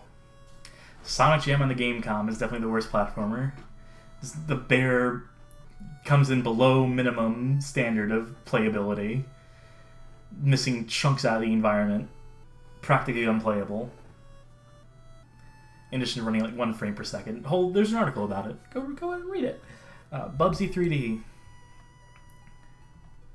Transformers Mystery Convoy, also an article up on the site. Mega Man DOS. And Miracle Rope It. 2100 Nen no Daiboken. Game's so nice you gotta play it twice.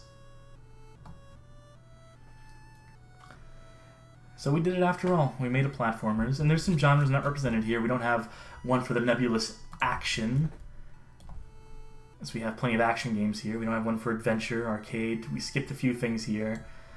But I feel like for some lists that we threw together on sort of a whim, sort of a really dumb lark gimmick idea, we made some pretty okay lists here. So I don't know. Pretty happy with that. Pretty happy with the end results here for across some of these. And, long live the list here. As I mentioned at the top of the stream, this is the list I use for all my references. So to add games onto here, to get suggestions from you about games that are potentially missing, it was a good reason to do this. Whereas I'm going through like some of these games, some of these genres, you're saying what games I forgot, and making suggestions along those lines. So I think was a good motivator. So, yeah, that's probably going to wrap this stream up. Because I can't really go on much longer. I could make another, we could do rapid fire round, but, So maybe I'll do something with these lists at some point. I'm not just going to post it to the site, because this barely constitutes content. But it's good enough for a stream, right? So, yeah, I'm just going to wrap it up at this point. What epilogue card do I have here? Oh, I have the Spyro one set. That's the wrong end slates. Not that it matters at all, not that anyone cares, but this is the right end slate that I should have had preloaded before the stream started. Oh, yeah, so y'all just watched 2 and nearly a half hours of looking at fucking lists and just scrolling. And, yeah, that excites you. That makes you happy. Then more power to you. It was fun enough for me. Tired as it is, or tired as I am, and that's how tired I am. We'll be back. The next time we play, I'm going to have to get back to Spyro, Enter the Dragonfly, as loath as I am to do it. And then after that, we'll finish off Fugitive Hunter, which I have some thoughts about what I might do. Maybe I'll switch over to America's Top 10 Most Wanted, the PAL version of the game, because it definitely has more features than I remembered. Definitely does some things differently from the base game, as it were, but we'll cross that bridge when we get there. Yeah, a lot of those games you mentioned that made the list have articles on the website. If you're not familiar with the website, we have a website where you can watch me. If listening to me for 2 hours felt like really long and arduous and tedious, just wait till you try to read some of my writing. And, yeah, that's all I got. I don't know how to close streams. Bye!